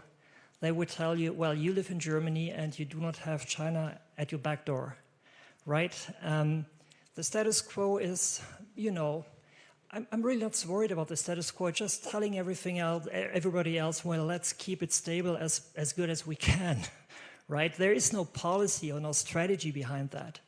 It's just the acknowledgement that we cannot move the boat. We cannot move it, particularly not from Taiwan. Ma Ying-jeou could do this a little bit. He has moved the boat a lot back in 2008, but that time is over because China has changed. And the only thing the Taiwanese can wish for or hope for is that there is some sort of status quo, which means that in the end, they are not attacked. They can continue with their way of life to some extent, but it's not linked up with any strategy. It's just a strategy to back up military deterrence, of course, to prepare. And there is a big debate in Taiwan proper on the issue of how do we prepare psychologically and physically to really go into combat with China. The Taiwanese are not ready for that. And they don't want to talk about this. So there is a very intensive debate on the part of several politicians, also from the KMT, to tell the people, you know, you have to get ready. Because that status quo is something, it's wishful thinking, as you say. There is no alternative for the time being to wishful thinking besides getting ready. But getting ready is very controversial in Taiwan. Not because of an ideological split, but because the people think, first of all, many common Taiwanese people I know think you do not fight Chinese as Taiwanese. That's still something that is deeply ingrained in the minds of many Taiwanese people. And secondly, if we lived in such a society, we are living with so-called US support, which may be shaky, but we live our life. And there is a big neighbor that has said what it wants to do. Are we going to get crazy? No, we try to get on with our lives as good as possible. So people say it must be a process. We have to get prepared step by step. We need strategy in Taiwan to get prepared. And here again is a non-consensus in the party system to do just that. So there is a lot of inefficiency, there is a lot of civil society activism, which is not very efficient in the end because you need the government's backup. And even the DPP government is very afraid to do that. You know, I have a lot of friends in the DPP government who would tell me, you know, if we do this, we make the whole society absolutely crazy. We cannot do this. We have to keep things calm. And that means that you would not really get the Taiwanese society easy that ready, because then you have to use some very strong language to convince the people to go into your direction. But, you know, it's very, very complicated.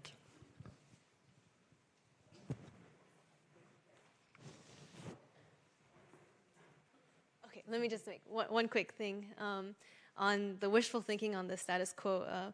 I mentioned this polling just now that came out in October, and they found that KMT supporters were the most worried about war, but their response is engage with China to avert war. And actually, the DPP supporters were exactly the opposite. It was 60-something% were not worried about war, and I don't think that is a good thing.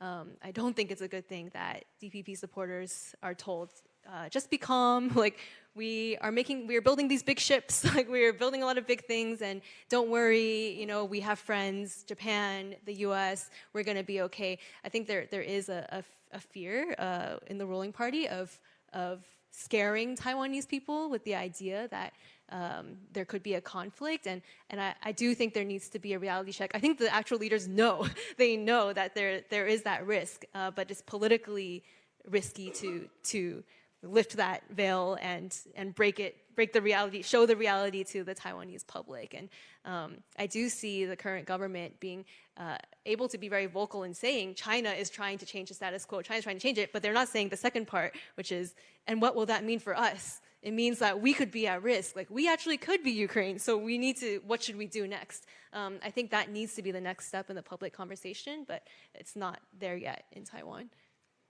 Just to quickly, I think if we go back to August 2022, last year, when Pelosi, right after she visited, I think people always remember the 1 week military exercise around Taiwan. And a lot of the media report at the time was praising Taiwanese people for being calm or exceptionally calm under those circumstances.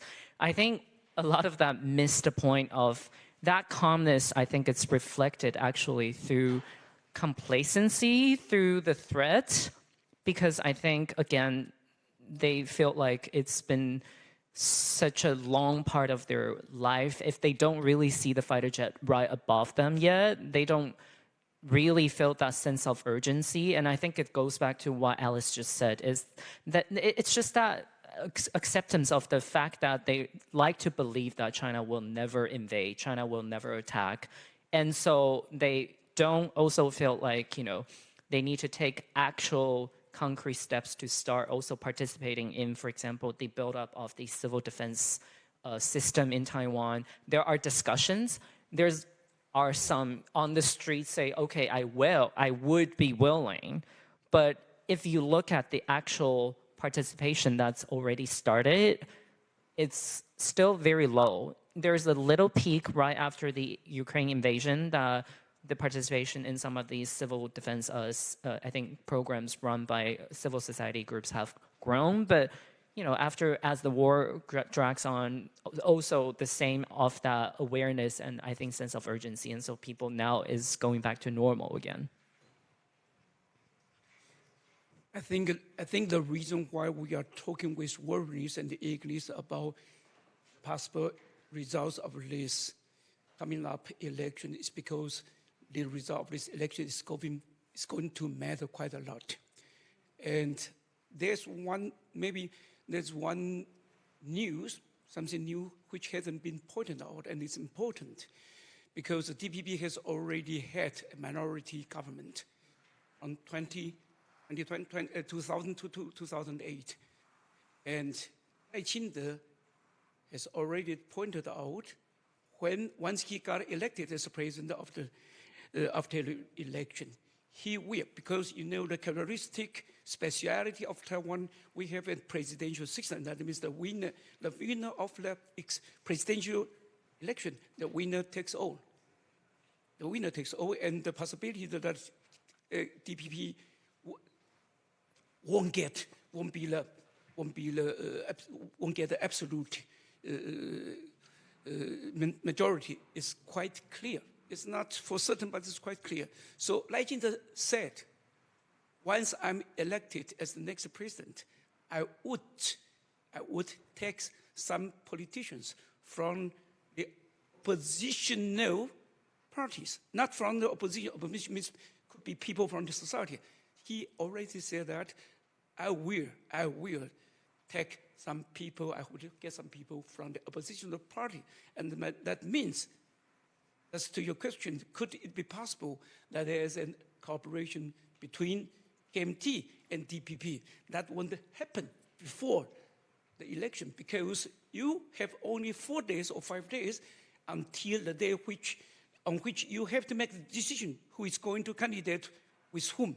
So there's no chance from the time there won't be a chance to talk about this. But after the election, suppose Xi Jinping became the elected president, he always said that. And I think, so in this case, it is quite possible that everything is possible after the Brexit. The only thing we have to make sure is confronted with the threatening gestures of the People's Republic of China, we have only one choice, and that's the choice between either you are extinguished or you will be extinguished. And I think, believe the wisdom of the Taiwanese people, I think there will be a good salvation of this problem.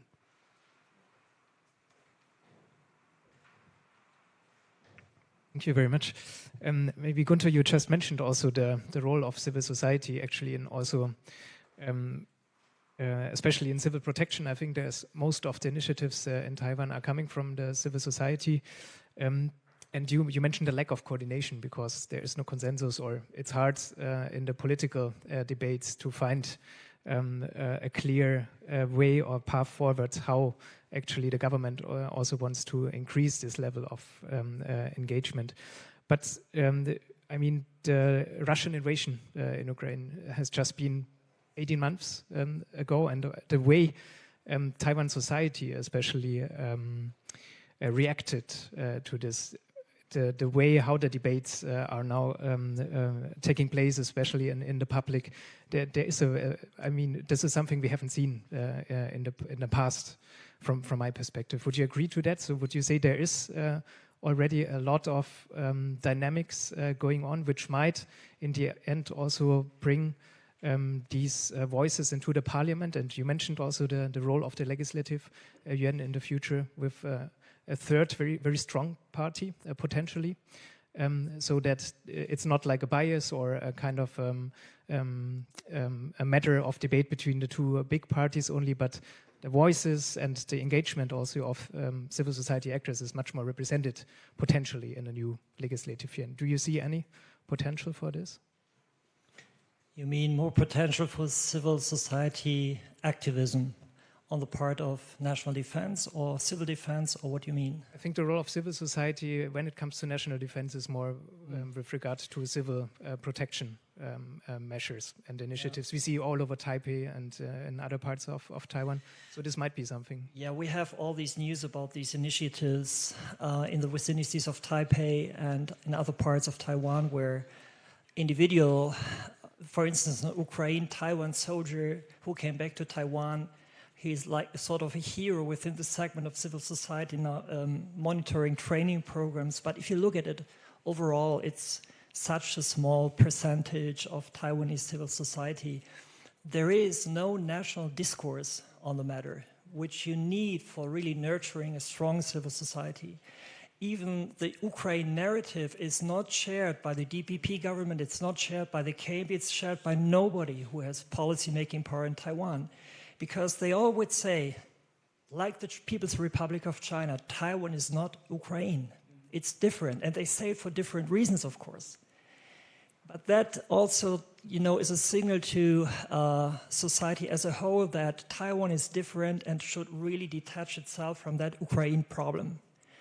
It's very dangerous for Taiwan for many reasons, and there is a consensus here across the party landscape.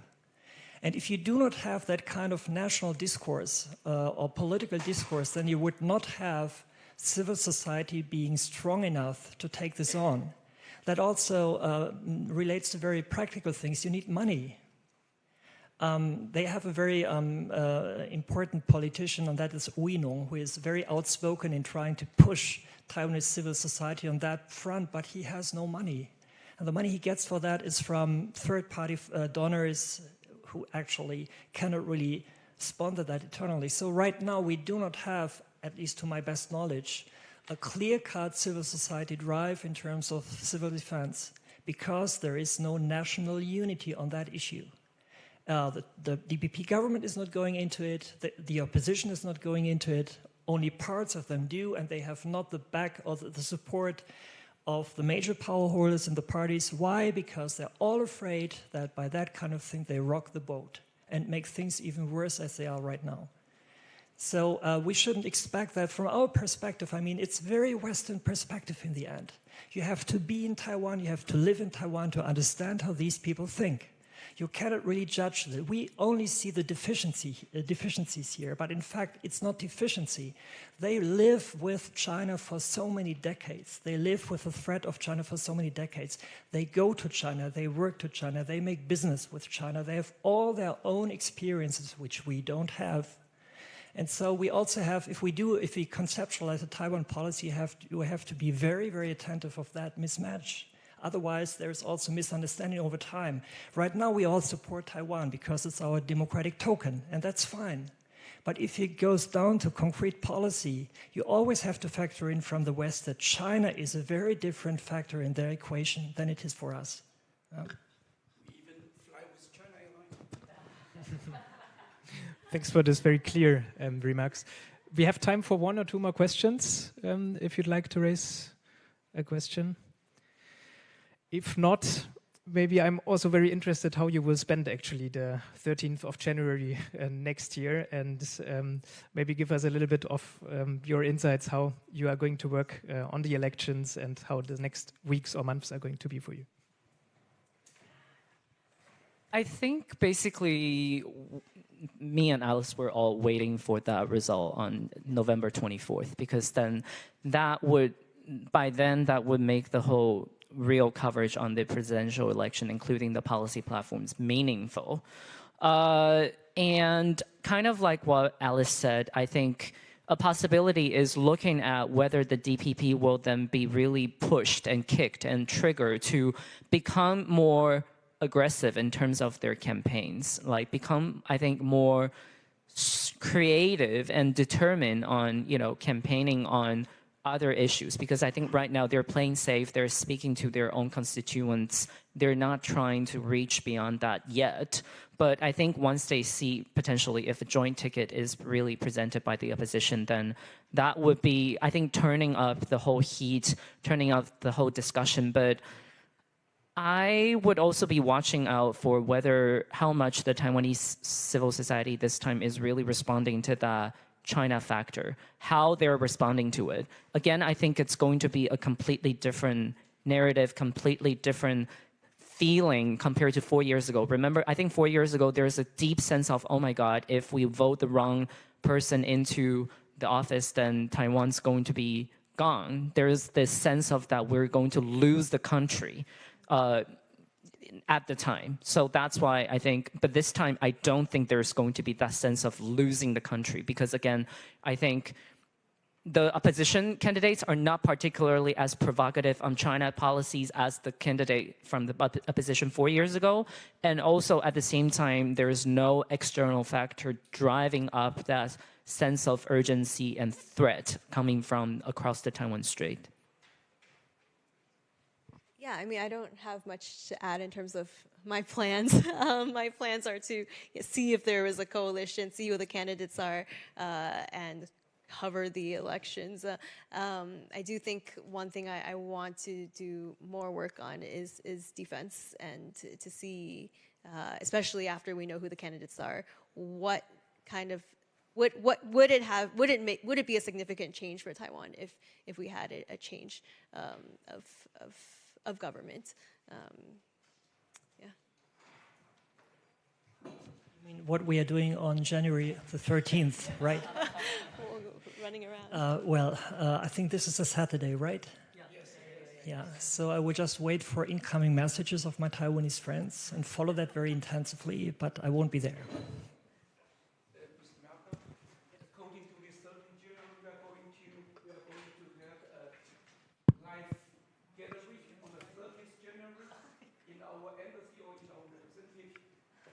Ago. 4 years ago, we did that, and there was around 300 people. 250 were German, 50 were Taiwanese. So we are going to do that again, and I think everyone could be interested. Again, morning at 10 o'clock on the 13th January 2024 is a Saturday. You are welcome there. Thank you. Thanks very much. So you know what you can do now on January 13th if you are not in Taiwan. But first of all, let me thank this panel for this fantastic discussion. It was a lot of insights for us, a lot for us to take now to the tea break, which is going to take, I think, 30 minutes. So for all followers who are following the live stream right now, we are going to be back in 30 minutes. And thank you so much also for your questions and engagement.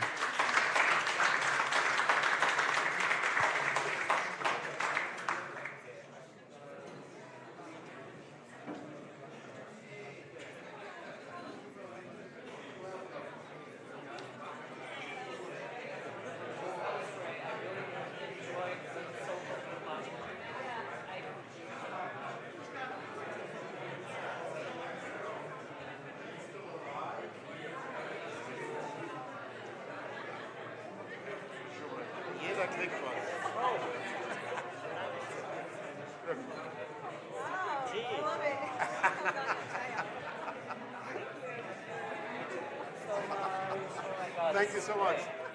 This is some chocolate.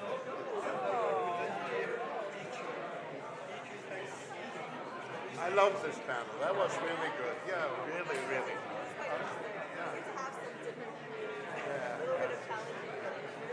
Yeah.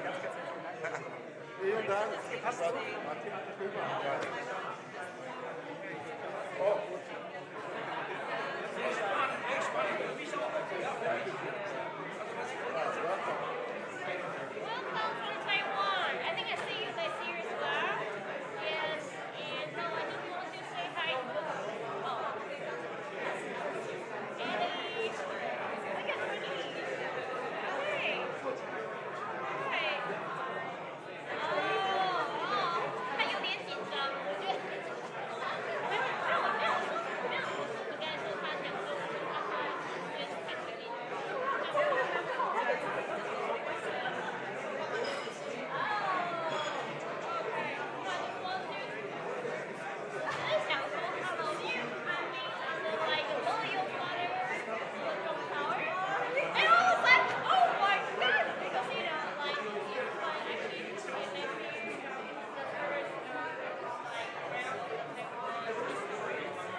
Einstellung zumindest. Aber dann sagte dann zum Beispiel auch eine relativ hochkarätige Wissenschaftlerin so, sie ist gerade aus Taiwan zurückgekommen und wird ganz verrückt, weil die alle gar nicht diesen Verteidigungswillen haben.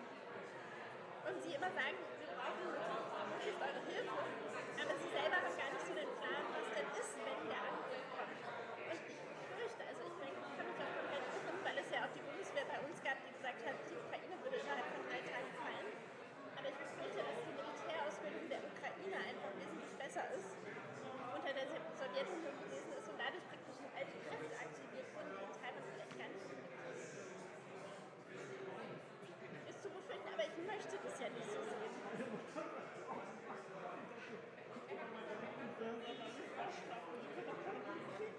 Felix, ich wollte es nicht so sagen, aber ich denke die ganze Zeit an meine Kommilitonen an der NCCU und stelle mir vor, dass die kämpfen sollen und denke so, also, ja.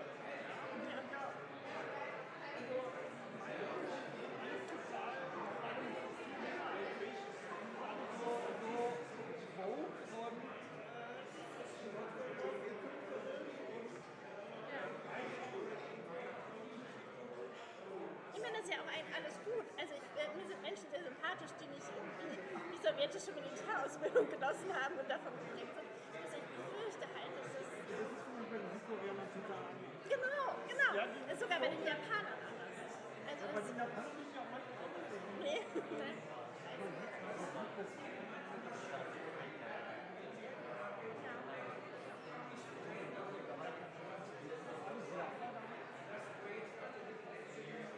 Aber ich denke halt auch, das wird man in 5 Jahren nicht ändern.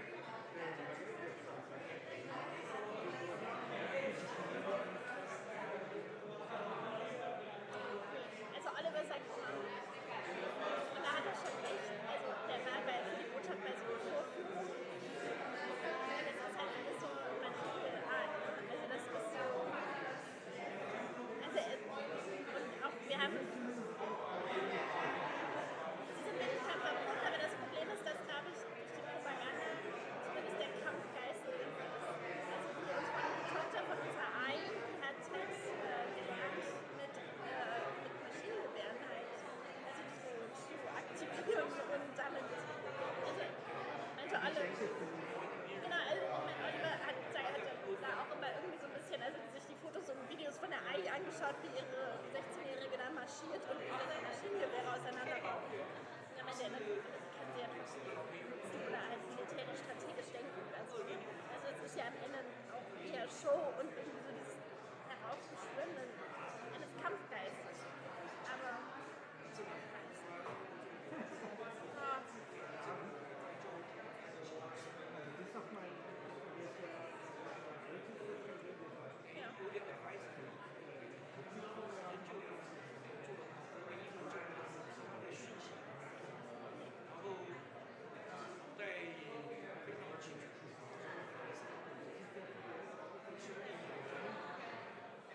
Draußen schon.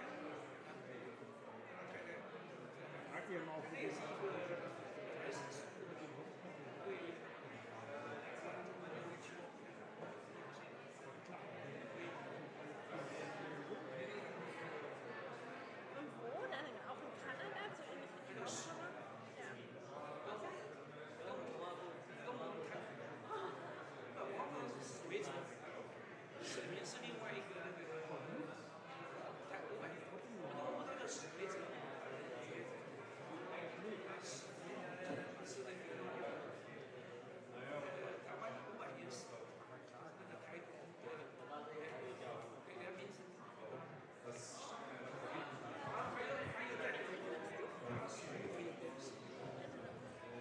So.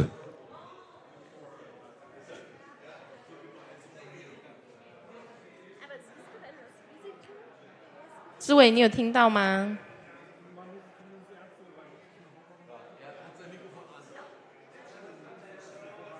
志伟，你听得到声音吗？你回答一下。志伟，但我听你说一下，你说一下 ，test test。Oh, okay. Er versucht, seine Stimme neu einzuloggen.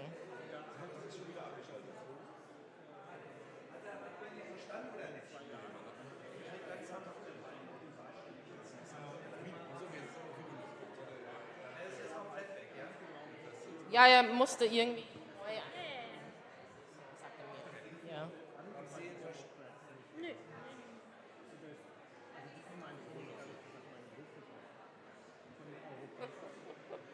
Sehr kompliziert.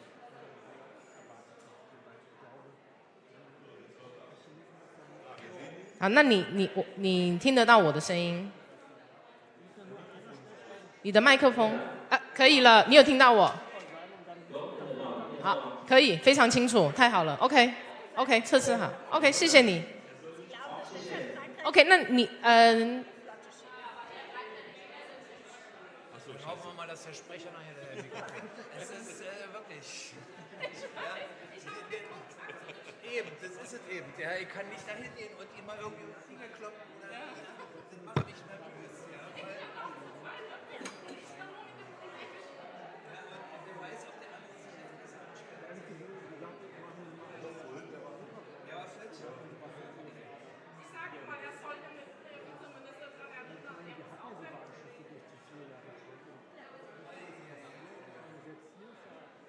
so, okay.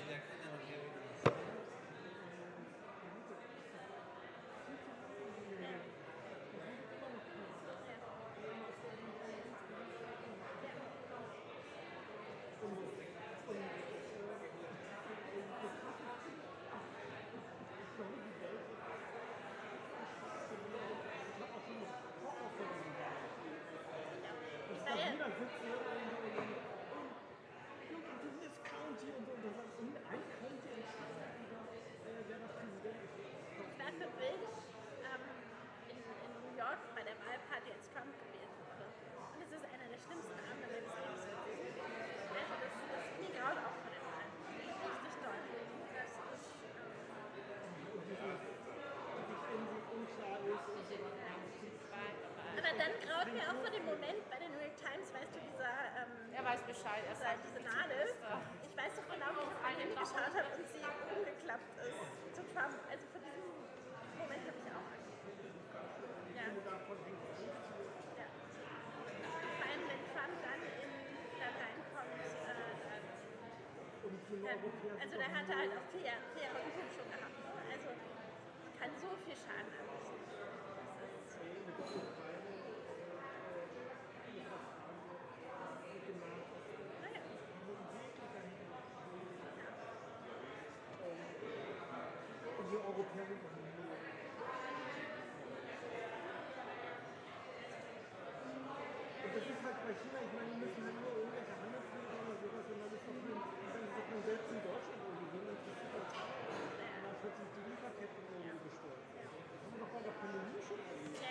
Für mich sind das so alles so negative Erkenntnisse die letzten Jahre. Mich überhaupt nicht mehr auf den gesunden Menschenverstand westlicher Demokratie verlassen. Positiv war, dass wir alle der Ukraine geholfen haben. Also da hätten auch einige Leute gesagt, dass sie das niemals erwartet hätten. Insgesamt diese Hilfsbereitschaft schon, aber dann, wenn ich mir dann schon wieder die Chancen angucke, oder Scholz selbst,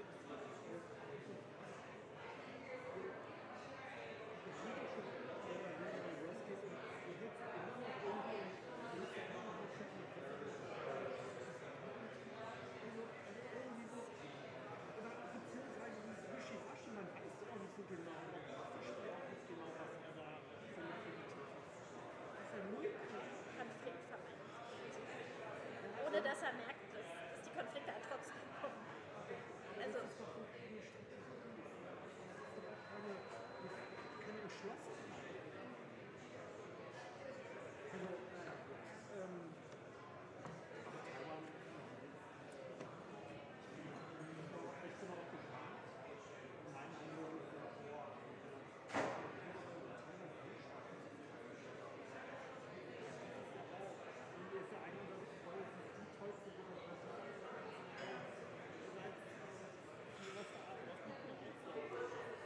aber das ist krass, davon kriegt man halt hier nichts mit.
den Teil von.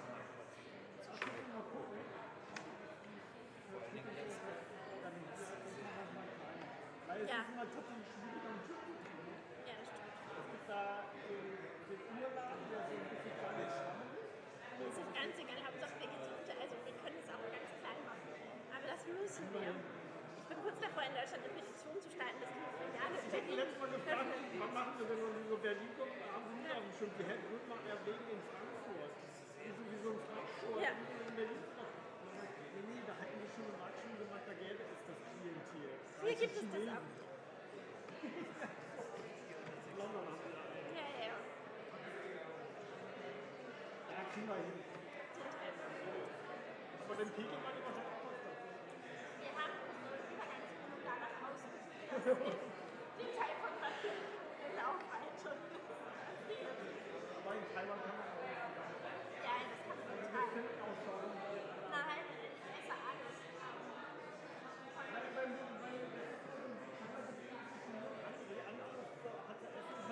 Was? Und ich sage immer so, ich argumentiere immer so, im chinesischen Kulturkreis ergibt sich ganz viel zu essen. Und dann so, okay, Termin, aber wir müssen mal essen. Und dazwischen.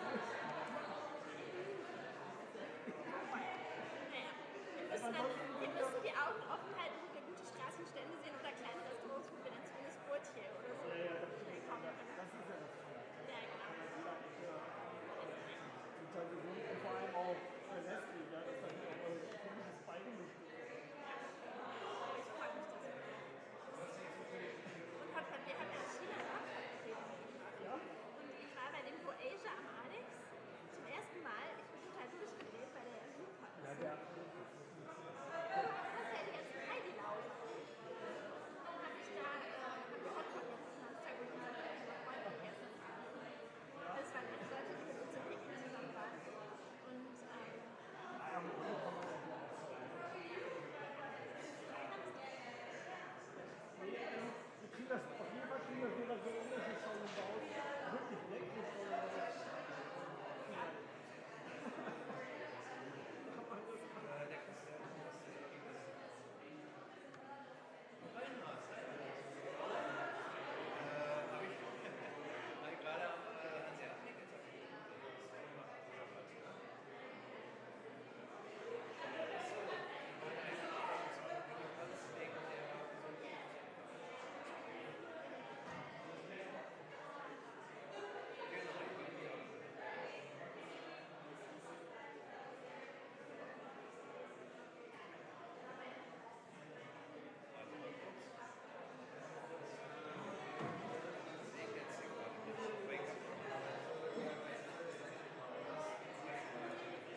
Wunderbar, danke.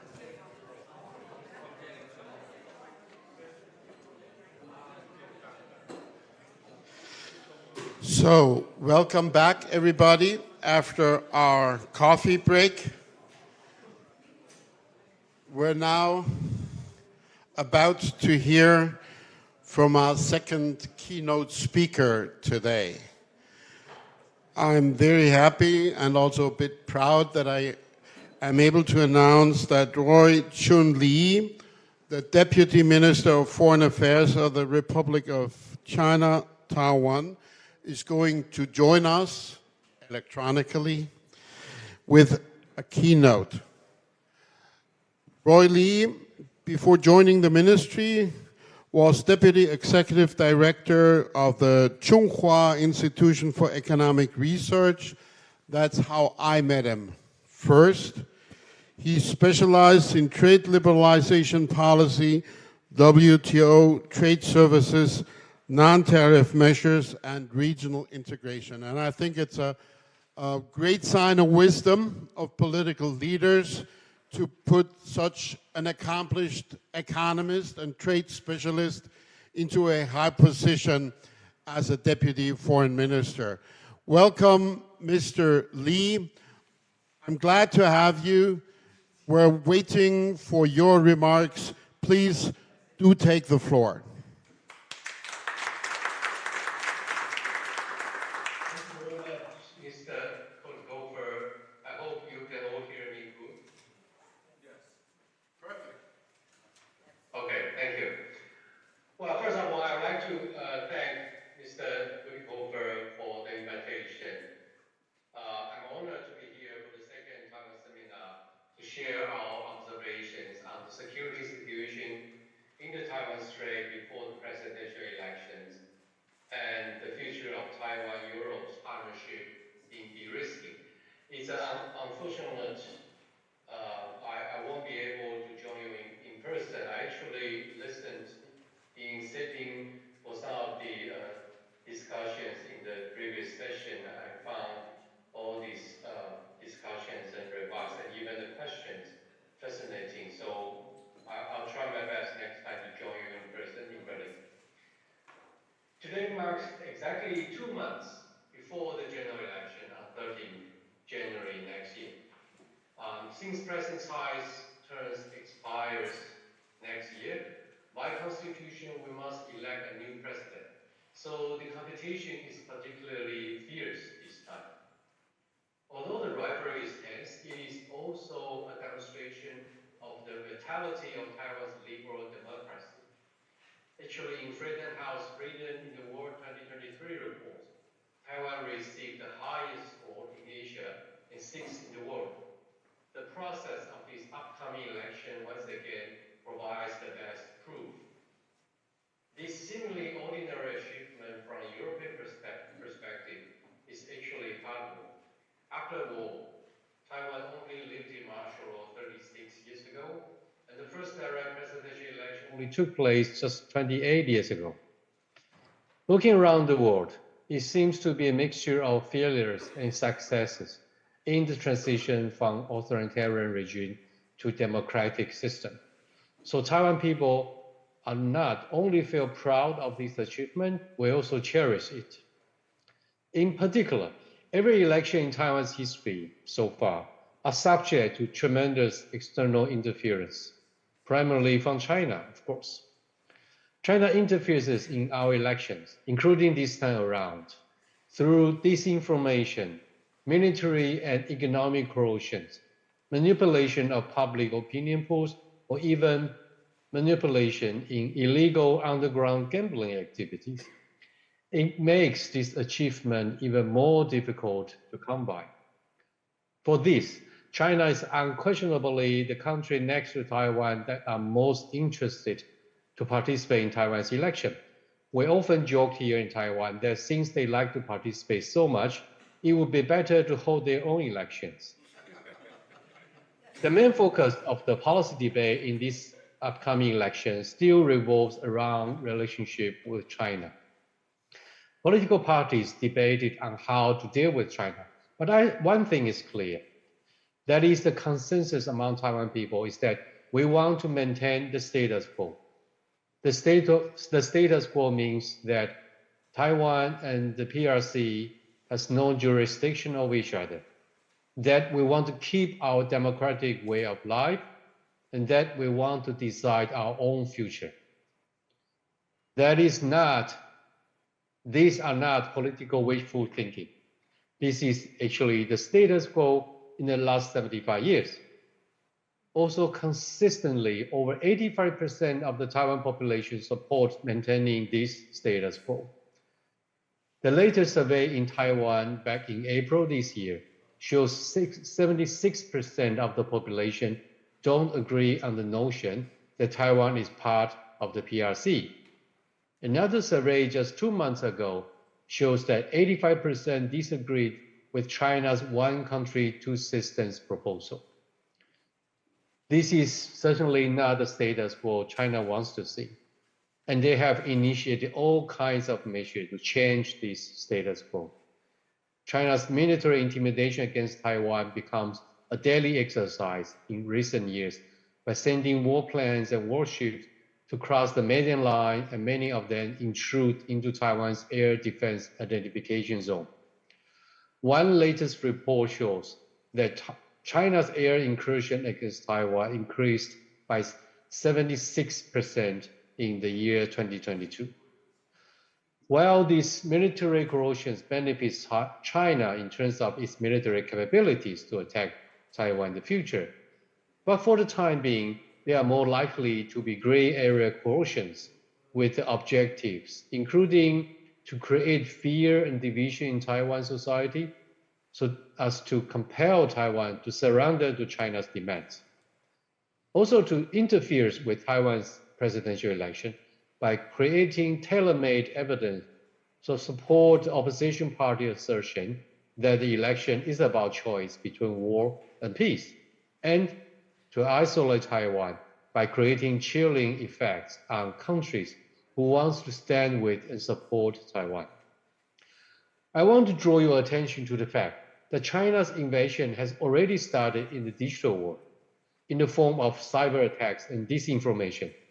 Every month, Taiwan public sector receives on average a total of 30 million cyber attacks in the year 2022, more than 1,000 times more than European countries. Disinformation that aims to create fear, discrediting the government, and discrediting like-minded partners, especially the US and EU partners, are also common practices. Diplomatically, China uses all tools to isolate Taiwan's international participation. Economically, China has frequently weaponized economic interdependency to coerce Taiwan by both punishment and reward. As the election is approaching, China has increased the level of this hybrid warfare. It is expected that it will intensify even further as warning shots for the next Taiwan leader and government. In light of all these threats, we are investing and accelerating the readiness of our armed forces through asymmetric warfare thinking and building up our society's resilience.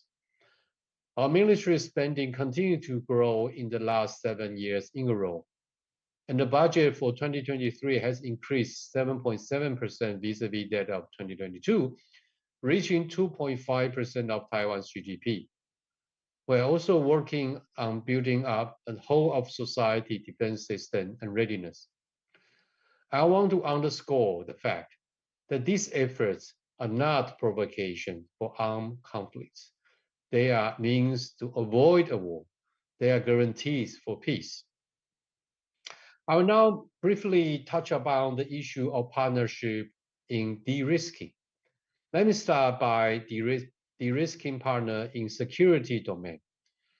While Taiwan is doing our best to maintain peace and safeguarding the status quo, two things are equally, if not more important than the size of a military hardware power to deter China from making the wrong decision. The first is the will and determination of the people to defend our homeland. The second is the unity and support of international communities to stand with and support for Taiwan. There is an interplay relationship between these two factors. The determination of the people affects the willingness of the international community to support Taiwan, and the latter affects the will of the Taiwanese people to defend our homeland. Therefore, if Germany and other European countries want to de-risk a potential armed conflict in the Taiwan Strait, considering the fact that the global impact of this conflict will be many times larger and protracted than the Ukraine war, it is crucial to continue raising your disagreement with China's approaches and strengthening cooperation with and support for Taiwan. This is the first de-risking partnership in terms of creating a collective deterrence mechanism. It is important to highlight that successful deterrence depends on Beijing's belief that your commitment to Taiwan is steadfast and long-term.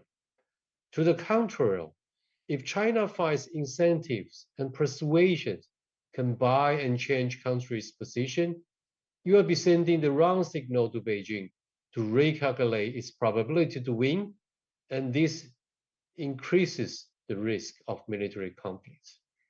For this, we are excited to see and welcome the position made by Germany together with other G7 countries that the peace and stability of the Taiwan Strait is indispensable part of the security and prosperity of the global community, and that unilateral change of their status quo across the Taiwan Strait will not be accepted, especially through force and coercion. The second de-risking partner is on economic de-risking.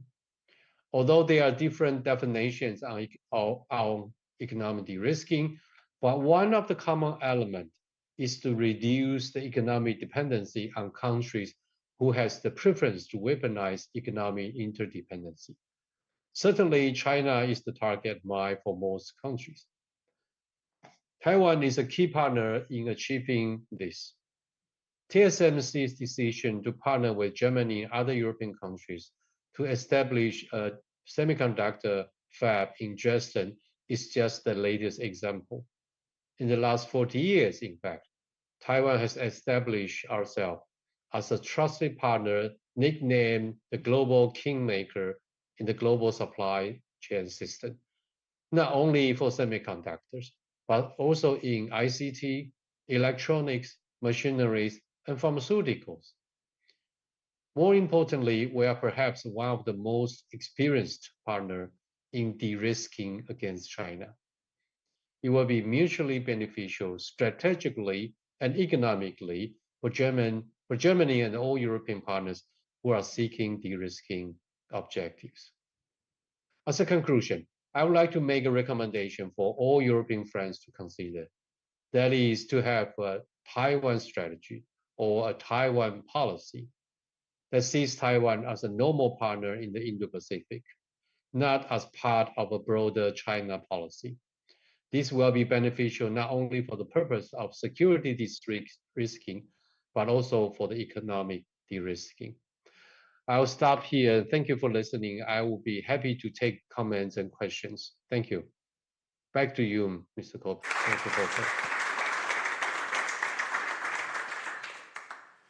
Thank you so much, Deputy Minister.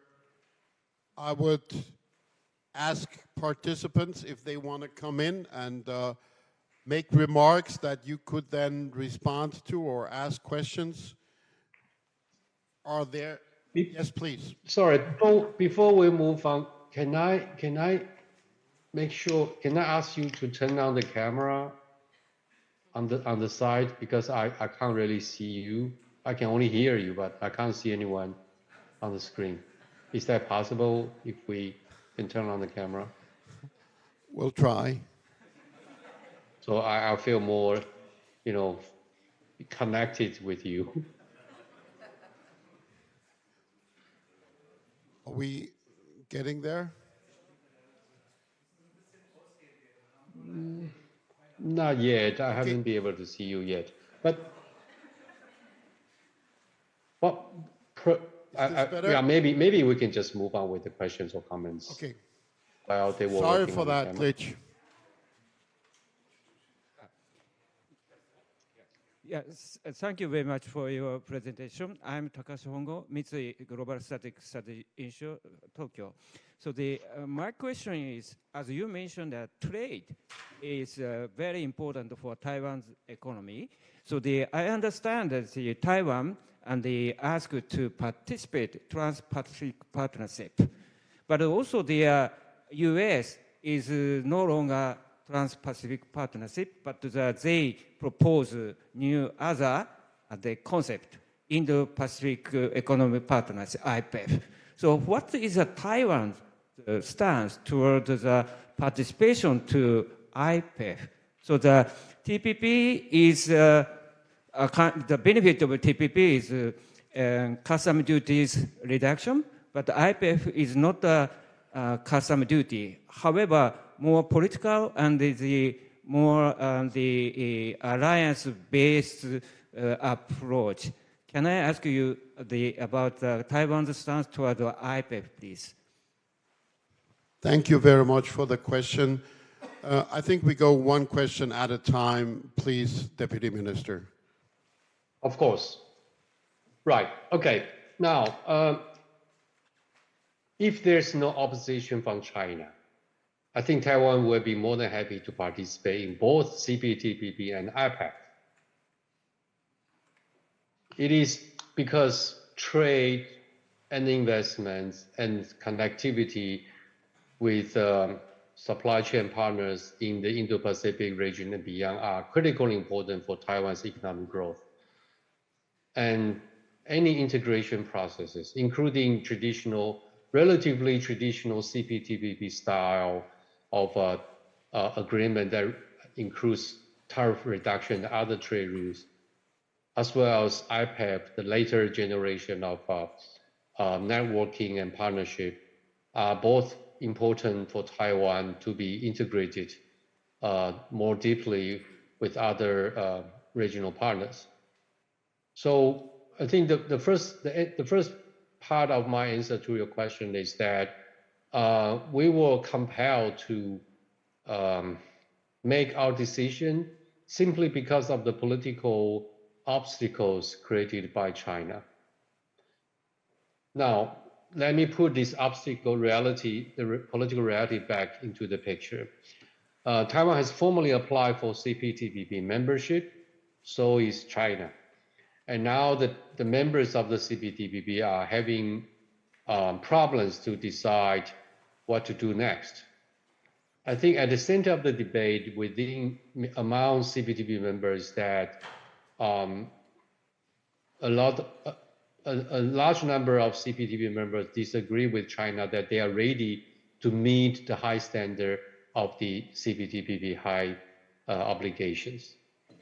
But at the same time, there are also other members who believe that if Taiwan enters CPTPP before China, it will be considered as a provocation to Beijing, something that is not acceptable by the Chinese government.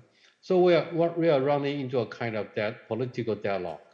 China, for the foreseeable future, will have very big challenge to cross before they can move on their application. And because of their slowness, Taiwan is also blocked.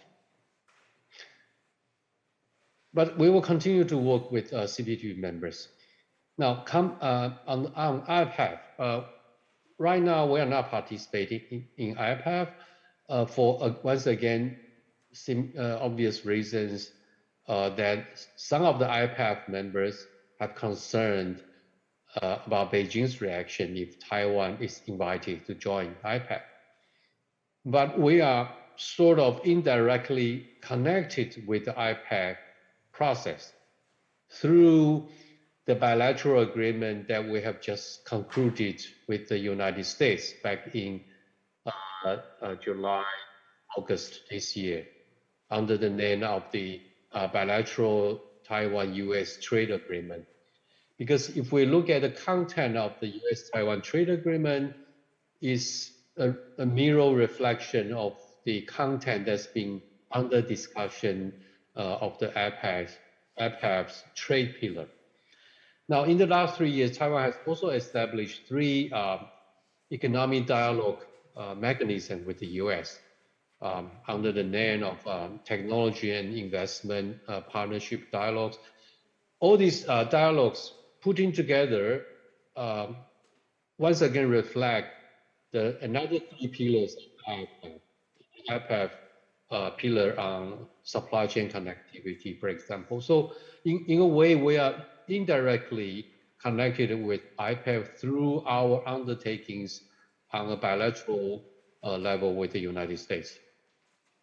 The long-term hope is that because of Taiwan's readiness in terms of the content of IPAF, we'll try our best to address all these political concerns and creating possibilities for Taiwan to be at least partially accepted as a member of IPAF, or even as a external partners who will be able to participate in some of the IPAF discussion.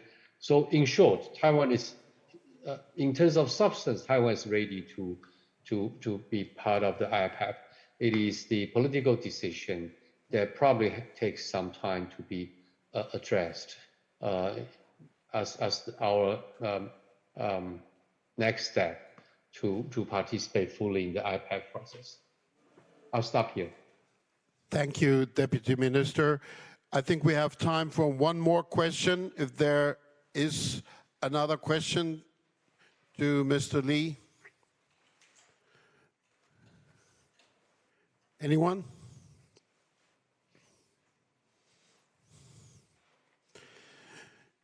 Let me ask a question, Minister, to conclude. I would like to ask you to comment on the development of Taiwan's trade relations with the EU and where you see this going over the next, let's say, 5 years, where you would emphasize an opportunity to improve in these trade relations, please. Well, thank you for the great questions. I was planning to. Oh, now I see the screen. Oh, thank you, and lovely to see everybody on site. I was planning to address this issue during my remarks, but thank you for raising this issue as a question. In the last 5-7 years now, Taiwan has been consulting with our EU colleagues on the possibility of initiating a bilateral investment agreement with the EU. But increasingly, we receive feedbacks and comments from our colleagues from especially the EU Commission that either they find it not commercially useful, or they are facing a lot of political difficulties to move on with this idea of having a BIA. But the original idea of having a BIA with EU came from the trade policy report published by DG Trade back in the year 2016, in which the report mentioned that the EU will consider having a BIA with Taiwan and Hong Kong once it completes the bilateral investment agreement with China.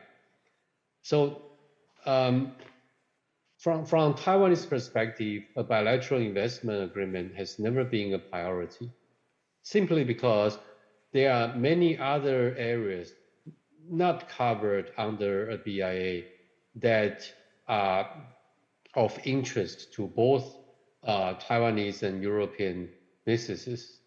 For example, our cooperation in research and development in new energy and in biotech are commercially important, but in most cases not being were not being able to cover as part of a BIA agreement, however it is defined.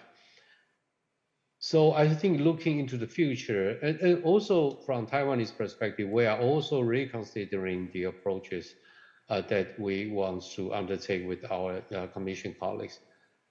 We are looking at a much broader concept of comprehensive economic cooperation undertakings. We don't have a conclusion on the specific name of that approach, but we're looking at cooperation in the area of supply chain resilience, supply chain security, our potential collaboration in terms of anti-corrosion towards the initiatives. Those are emerging important bilateral economic issues, and those are not covered by a BIA. But there is a growing interest from both sides to engage in discussing on those topics. So we are rethinking of the strategy and also the approaches to engage more closely to the commission colleagues in the commission to see how can we what is the updated mechanism that are able to capture all the demands and interest as the world is moving from the traditional free trade order into a more complementary, coordinated-based economic engagement. So finally, into the future, I think the key is identifying key areas of interest. I just mentioned some of them, but it's not. There are many other areas, including green energy and also, sustainable development. CBAN being just part of that interest. I think we should focus for the time being on the areas that we feel most interested of, and prioritize those interest areas. And we can think about the framework, an appropriate framework to coordinate and integrate all these areas together. But I don't know what is the name of this new agreement yet, but I guess it is much, much broader and have to do something to do beyond just the BIA. So I want to invite for all your inputs on this new approach and the possibility of creating a new framework for future EU-Taiwan economic partnership. Thank you so much. That was a very interesting answer because it sort of opens new horizons in the bilateral trade and investment realm. And I can say that, as far as I can tell, in the European Parliament, there's quite some readiness to support that kind of a perspective. And I think we can work together on that from your side, Deputy Minister, and some people over here. So thank you again for making the time to join this conference. I'm very grateful you did it. I'm quite convinced that you elucidated a number of important issues, and you also underscored the necessity to engage actively and creatively, and I thank you for that. Thanks very much, and this is now your applause, Deputy Minister. Thank you. Thank you.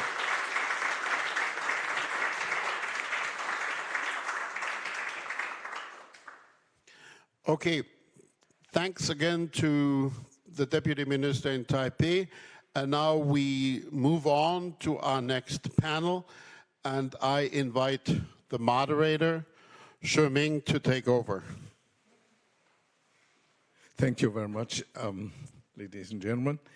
It's a great honor for me not only to share a very important topics with you, But I just start with something we all share. We all share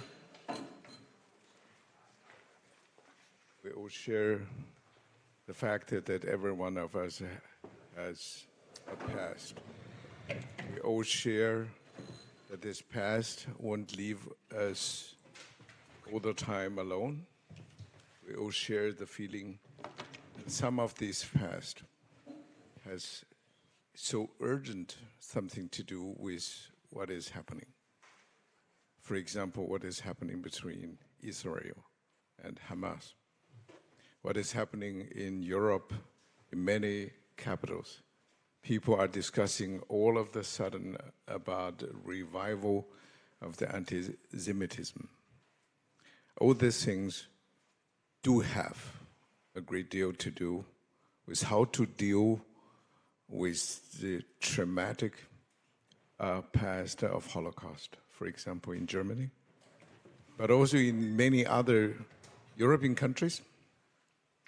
And we all have painfully to realize that all of a sudden the war is just at the doorstep to Europe. The war Russia has launched against Ukraine, this war is still on. This has a lot of things to do with the past of Russia at that time as the Soviet Union. And now we're talking about Taiwan. Many of you and many of other German are amazed because of we're talking about a democracy. We are not aware that this democracy has not existed from the very beginning.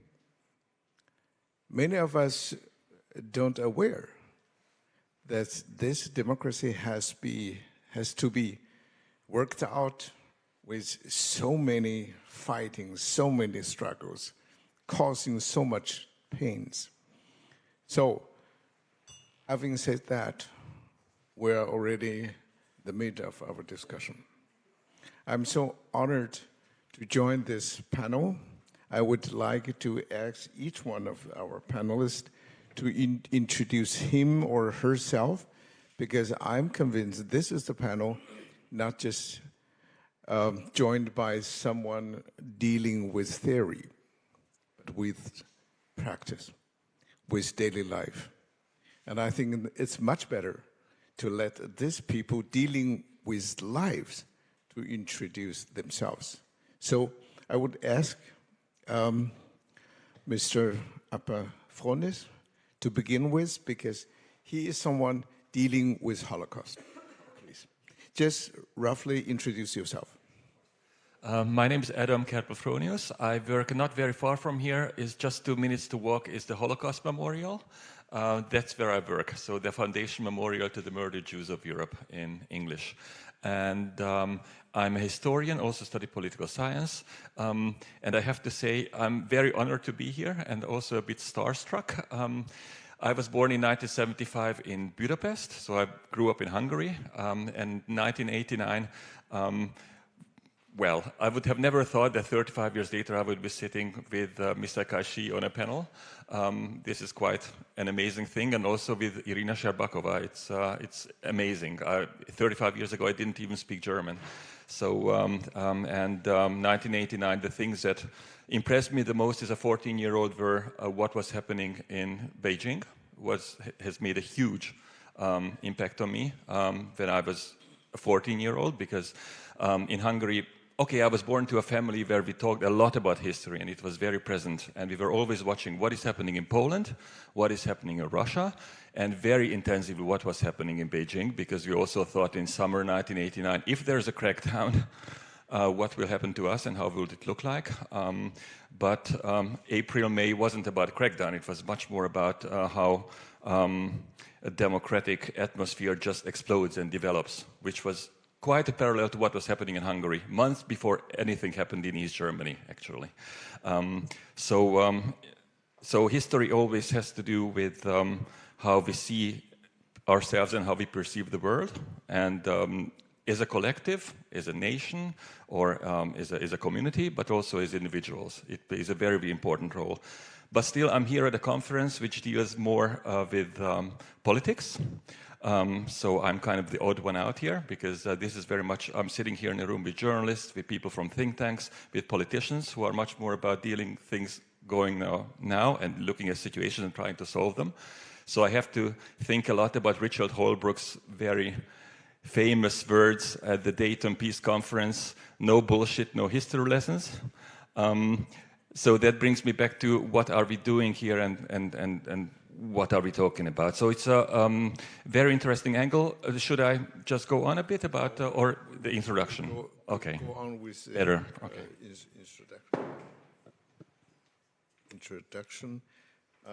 Christina Zadele.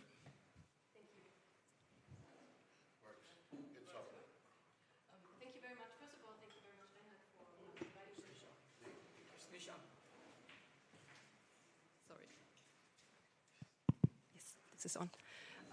Yes, thank you very much, Reinhard, for inviting me, and I'm also very honored to sit on this distinguished panel. I'm speaking here not so much from a practical perspective today, more from an observative angle, but I also have my personal history, of course. I was born in former GDR, a country that does not exist anymore.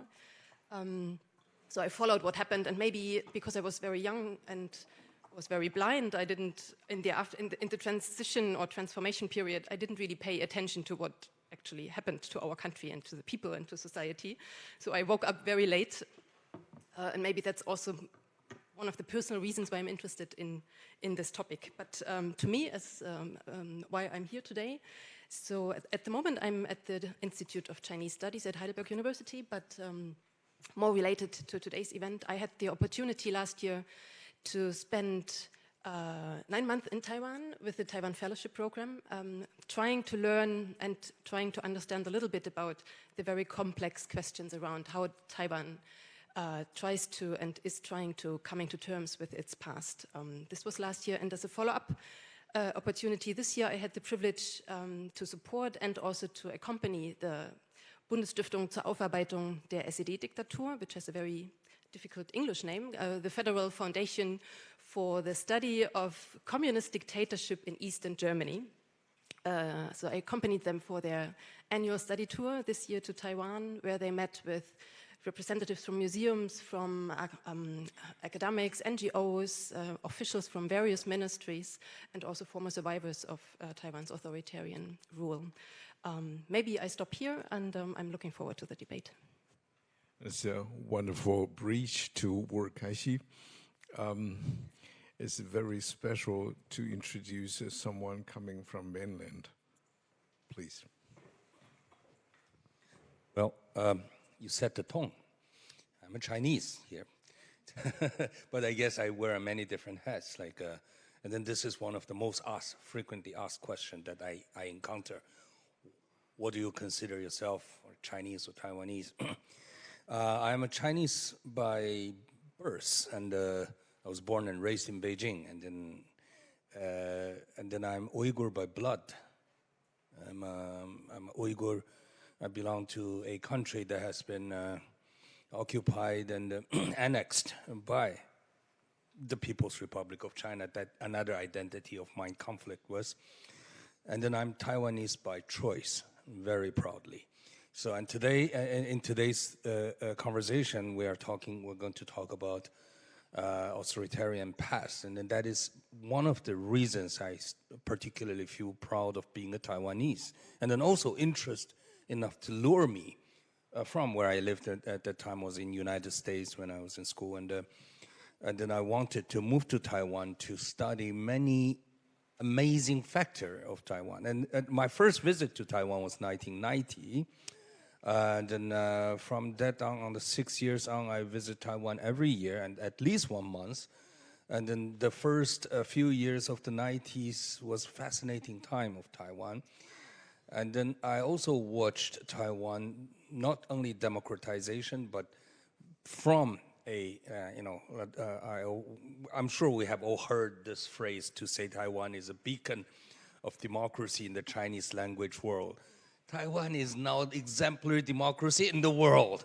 We have exceeded some of the flagships, but it is fascinating to witness that, to watch that, to learn from it, and then sometimes be part of the process. So that's one of my many hats that I wear.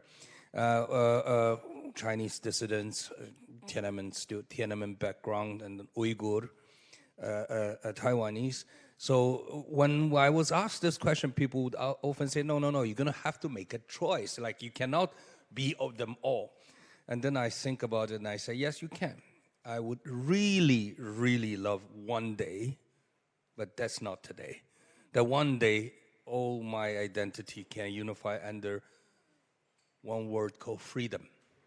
A free China, free Taiwan, free Uyghur, East Turkestan if it is independent. I would love to have an opportunity. All three countries says, you are welcome to continue to be our citizen and harmoniously, peacefully, respectfully living together with each other. But that's not today. And today, if there's anybody who wants to invade Taiwan again under the name of freedom, I will very much appreciate that opportunity to pick up a gun to fight against my old adversary, People's Liberation Army. Well, last but not least, I think many Europeans are trembling just at this moment before Russia. And I would like to ask my distinguished panelist to introduce herself, because we are all so interested in knowing about what is happening. Thank you so much for inviting me, but I'm so sorry, I prefer to speak German. It would be easier for me a little bit. Vielen Dank für die Einladung. Es ist für mich eine sehr interessante und spannende Diskussion. Ich bin Historikerin oder bin zur Historikerin geworden, zusammen mit der Gründung, weil eigentlich bin ich eine Germanistin und vor Perestroika-Zeit habe ich hauptsächlich als Übersetzerin gearbeitet, aus der deutschen Literatur ins Russische, aber ich habe seit Ende der 70er Jahre Erinnerungen von den Gulagsopfern gesammelt, viele Interviews geführt, natürlich nicht öffentlich. Und dann, als Perestroika begann, Gorbatschow an die Macht kam und es entstand eine ganz starke Bewegung in der Sowjetunion, nicht nur in Russland, sondern überall in allen sowjetischen Republiken, würde ich sagen, zur Aufarbeitung der Vergangenheit. Also das klang damals natürlich gar nicht so, sondern also die erste Parole war, wir wollen wenigstens an die Opfer des Terrors uns erinnern. Also man muss ja sich vorstellen, und ich glaube, also für die Menschen mit chinesischem Background ist das absolut verständlich, wenn nach 70 Jahren des Terrors man keine einzige Gedenktafel, kein einziges Denkmal, nichts im Lande hat, was an diese Opfer erinnert. Gar nichts. Also, und das war, und nicht mal weiß, wie viele es waren und wo die Opfer überhaupt liegen. Und man überhaupt nicht weiß, was in den Archiven erhalten geblieben ist. Ob nicht alles schon vernichtet ist. Seit langem. Man hatte doch alle Möglichkeiten dazu.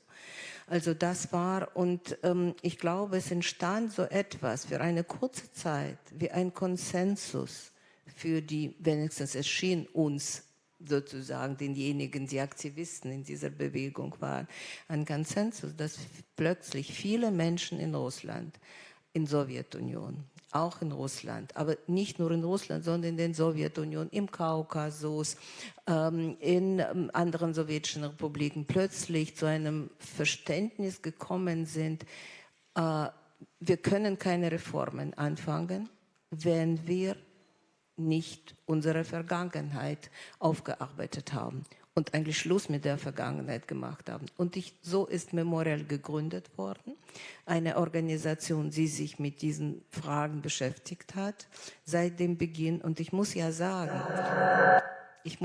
dass fast eine von den ersten öffentlichen Erklärungen von Memorial, was internationalen Background anbetrifft, war ein Protest gegen Massaker in Tiananmen. Und weil das also für uns sehr, sehr wichtig damals schien, und das war eine große Hoffnung, dass das auch in China sich etwas bewegen wird. Seit der Zeit, seit 35 Jahren, jetzt dann fast, hat Memorial versucht, also diese Erinnerungsarbeit im Lande zu führen. Und ja, und das ist, Sie wissen ja, also die Entwicklung ging in eine ganz andere Richtung. Wir haben eigentlich diesen Kampf, man muss ja sagen, in Russland verloren. Aber wie soll ich sagen? Erstens, na gut, wir haben uns neu gegründet. Wir versuchen die Arbeit im Ausland zu führen. Aber was soll ich ja sagen? Was vielleicht wichtig ist, obwohl man muss ja sagen, es ist eine tragische Geschichte, wenn man einen Kampf verliert, muss man ja doch sagen, dass vielleicht diesen Weg, den wir gegangen sind, kann vielleicht lehrreich sein und vielleicht eine Erklärung dafür bieten, also warum wir diesen Kampf verloren haben und was das alles und was ist falsch in eine falsche Richtung und warum es in eine falsche Richtung ging. Thank you very much. I think I don't need any words more to the personalities now to talk to us. I just start with you. If just mentioning that someone failed to work out a painful past, could we assume that the dealing with the past of Holocaust is succeeding? If yes, in what sense? If no, in what sense? Well, Germany is a very, very special case in many respects. It started one of the most horrible wars in the history of humanity, of this world, and immediately after the Second World War, the Second World War ended with a non-conditional surrender of Germany. That meant that Germany as a state was at the end, and then it was occupied. The reason that Germany started to try to come to terms with the past has a lot to do with international situation at that time. So whenever this parallel comes up that Russia should have done the same thing with dealing in its past than Germany did, then it's quite unfair, because I don't see a scenario where Russia is going to lose the war so much that they are going to be occupied by 4 different countries and divided up, or at least, that doesn't look very. So the situation was a very different one. West Germany tried to join the Western world. And that was also some kind of pressure on the political elites to come to terms with things. But it wasn't only an elite project, of course. That would never have happened also without lots and lots of people in civil society. And it was a very, very long process, actually, a process which is still going on. And every new generation has to define its own relations to the past. So it's not something that Germany has reached a point and then it's good and we have reached what we had to do, but it's always new questions are coming up in new aspects. That's one thing. Second thing, which very often comes to my mind, is that at the Holocaust Memorial, we get a lot of visitors from all over the world, also delegations from other countries who try to come to terms with their own past as well. So, for example, from museums or government delegations or journalists. I've met many delegations from places like Cambodia, from Bangladesh, from Rwanda, and many, many different places, ex-Yugoslavia. Also from Eastern Europe, a lot of delegations. And very often it seems that Germany is a beacon of trying to come to terms with this past. And that's a very dangerous road to go into, because also the German case is full of contradictions and full of blind spots. It's just one question. It is because of the atrocity of the Nazi Germany that the people ask you? No, it's because of this memorial culture which Germany has. Actually, what Irina has said, that when in the 1970s and 1980s there were no memorials to the Gulag victims, you feel the importance of memorials, especially when they are absent. If they are not there, then you really have the feeling, I'm here in Moscow, and millions and millions of people fell victim to this terror, and there are no visible signs of it. That's very upsetting, actually, not only to the families of the victims, but also to other people as well. Because in Germany, you very often hear the criticism, Germany is maybe going way over the top with all these memorials, so what's the point? And the Holocaust memorial is just huge, and is it not too much? But if you think about the dimensions of the Holocaust itself, you cannot really grasp it. It's so horrendous. So it really much has to do with the image that Germany has. One more sentence I would like to say about this, because the world is really changing. 2005 was the year when the Holocaust Memorial was built, and Germany at that time was at a very good point in its history. So everybody could just fall back and say everything went so well. Germany is totally integrated into a peaceful European Union. It's surrounded by neighbors, and everything is really peaceful. Germany, just a year afterwards, there was a soccer World Cup, and everybody came, and it was such a nice thing. And Germany was so open, and there wasn't even a problem with having German flags everywhere. Now we have 2023, and we are all totally insecure, and everybody has a very uncomfortable feeling. And then you have to ask yourself, what does it mean to have a successful culture of memory? How do you measure it? If you have a party which is about around 20% of the polls, which is really, is really against this consensus of dealing with the past, then you could say, okay, what has gone wrong? And at the same time, I wanted to say there are so many people in Germany who have developed this culture. So also the Holocaust Memorial came after a civil society initiative, and it was only 10 years later that the German parliament has made a decision to actually to build this memorial. So the normal things, how things go in Germany, is actually pressure from civil society, initiatives, and then there is a huge debate. And that's the most important thing I want to say. If you want to deal with your past, the most important prerequisite is having spaces for free discussion and free discourse. I'm not saying it has to be a full-fledged parliamentary democracy. It's also, I think Irina Sherbakova grew up with having these discussions and free spaces in the kitchens and with a lot of cigarettes. And for other countries, it was a samizdat. But you need these forums. And sometimes I'm skeptical about, well, the deterioration of these free spaces in many, many countries, also including some countries which are on the paper democracies. Also, I want to say one more thing. I also visited Taiwan at a very, very similar trip in 2019, and it was an extremely interesting experience because it has a very, very multi-layered historical landscape, which was simply fascinating, and also had a lot of conversations, so maybe we could come back to that later. I think one thing is very interesting because of this Holocaust past and the dealing with that, because it is a mixed experience of suppression, not only of their own people, but also other people's.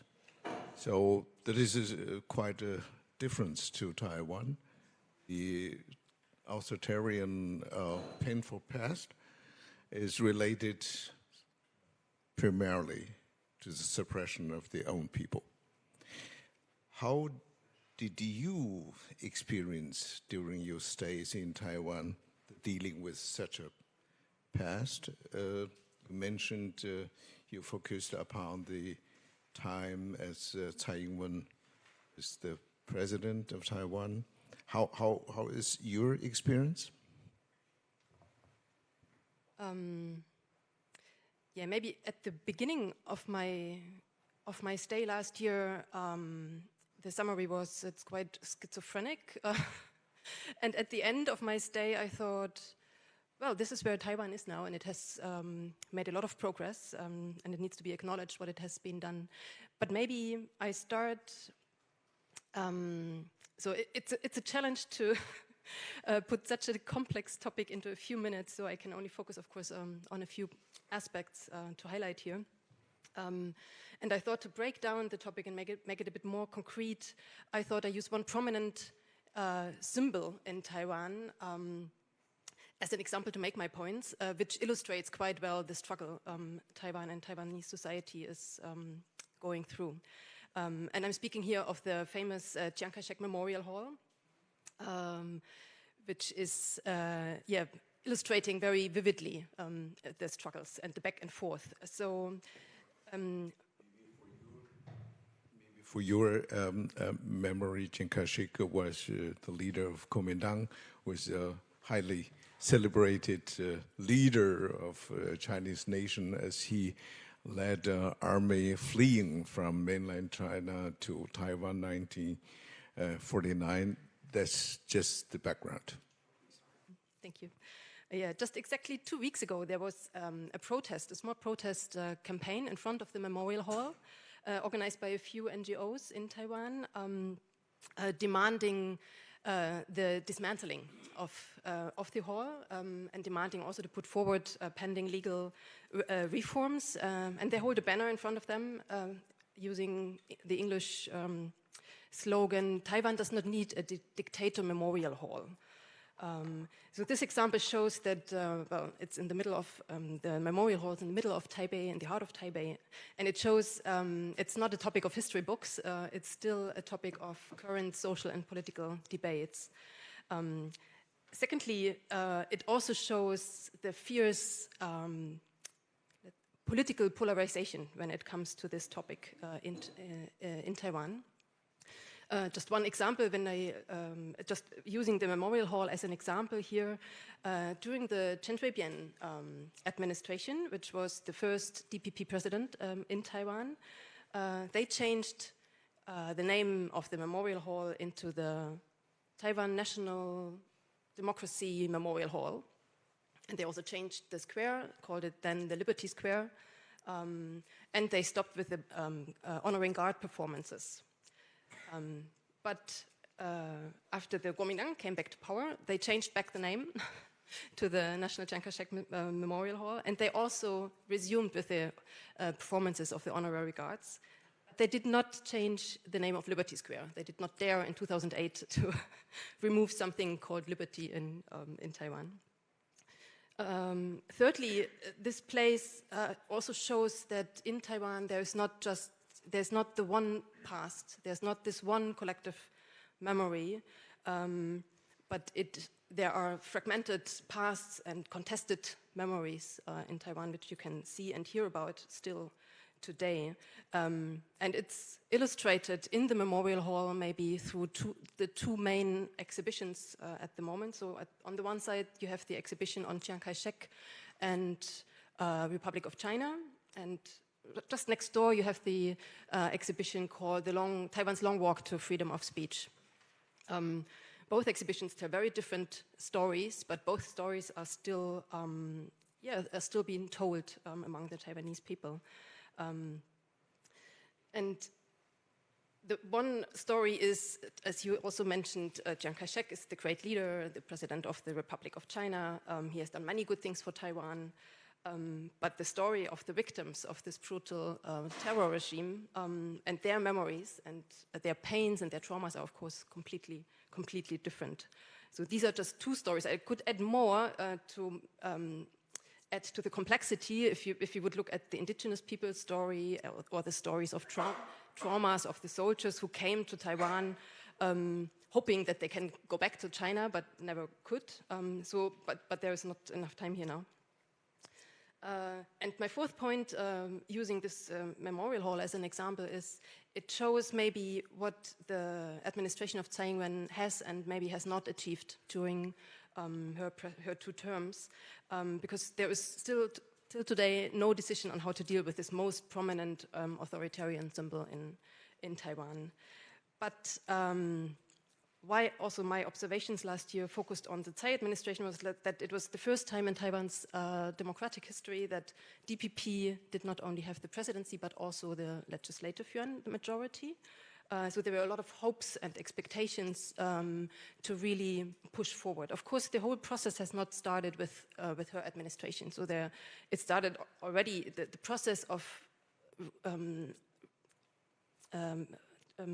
commemorating, for example, the 228 incidents or the victims of them already started shortly before martial law was lifted. And in the previous administrations, not a lot, but quite a few things, but not in a very comprehensive way have started. So there were compensation programs, there were memorials built, as we have spoken about. But with Tsai Ing-wen, people hoped that there would be a much more comprehensive approach. And she has set up quite a few legal and institutional framework. I also don't go into detail, but they deal with ill-gotten party asset, they deal with political archives and the access to the archives, they deal also with compensation. They established the Indigenous Historical Justice and Transitional Justice Commission, and maybe one of the main pillars was the establishment of the Transitional Justice Commission, which worked from 2018 to 2022. For our German participant, this very special Taiwanese expression, how to say transitional justice. Transformational justice is something comparable with Aufarbeitung der Vergangenheit. You mentioned that you accompanied a delegation of a foundation to Taiwan, and I read some report that this foundation is not just working at the very high level, but also down to earth. For example, with the visit to the victims or to the families. Maybe you could tell something about that, about this part of dealing with the past on the personal level. Yeah, on a personal level, I think the main or one of the starting points in Taiwan was that shortly after martial law was lifted, academics and activists and people who cared about democratization processes, they started to do a lot of interviews with these survivors and victims, trying to collect a lot of so-called oral history, because when the process started, there was not much known, because this terror past has not been, it was a taboo, you were not allowed to talk about it, you were not allowed to grieve. So everything started from a scratch with these oral history collections, but also with the debate on how and where and in which way we want to have the memorial set up. I think the groups of the political survivors played a crucial role in pushing the governments and pushing for political reforms, pushing for recognition, pushing for reconciliation. So they played a very crucial role, especially in the beginning. And still today, I met during my stay last year and also this year, I met a few representatives who are still active, trying to talk about their stories and trying to make the people know about Taiwan's past and how they enjoy, how it came that they enjoy now the freedoms they do enjoy. Wu Kai-shi, you are such a special person because you fled to Taiwan. You fled from... No, I fled to Hong Kong. To Hong Kong. Yeah. You fled it from suppression to Hong Kong and then to Taiwan. What was your first impression? You fled from authoritarian system into freedom? Well, first of all, Taiwan, when I first visited was 1990, the first time I visited Taiwan. At that time, it is not yet a full-fledged democracy. KMT still has a very strong presence in everybody's spectrum of life, like to say. And then there are 3 television stations at that time, the old 3 stations. And that was 1990, 33 years ago. And now I have been living in Taiwan for 26 years. A few years ago, I lived in Taiwan that long enough, the time exceeded the time I was in China, so I had a party. Even the president sent a bouquet of flowers, which is nice. And then I live in Taipei, right next to the Chiang Kai-shek Memorial. That's where I live. I go Donglu. The name is, Patriotism East Road. But anyway, I go Donglu. That's my address. I walk to the Chiang Kai-shek Memorials almost every day. It's one of the nicest central city park in Taipei these days. And then I made a documentary last year about it's called Freedom the Becoming. And in the beginning of that documentary, it will show the people the night scene of the Liberty Square. And then I said, if there's any one thing I can talk about Taiwan, the one word that comes to my mind about Taiwan, it has to be freedom. And then from the camera captured young students, kids like teenagers practicing street dancing. Liberty Square or Chiang Kai-shek Memorial, one way or another, to Taiwanese people today is not a symbol of authoritarian. And then Taiwan have successfully deconstructed, and I have been a witness of this from 1990 to today, the authoritarian structure. And then I have been thinking, how did Taiwanese people do? Like one of the important things as a Chinese dissident, I want to pay attention and study. I watched what happened in South Africa. Archbishop Tutu established this institution, truth, remembrance, and reconciliation. Spain had their own way to deal with their past. So Taiwan, I think the most success story of Taiwan is democracy, actually voting. From the time of lifting the martial law, basically last 30-some years, Taiwanese people casted more than 1 billion votes. We have casted more than 1 billion ballots in the last 30 years. And that every time we cast a ballot, it can be for president, for the parliament, sometimes just local Lijang, that's the lowest community, local community chief, that's the lowest level of the Taiwan government institution structure. Through all these votings, that Taiwanese people are again and again feeling that they are in control of their life. So holding a grudge in the past become less and less necessary.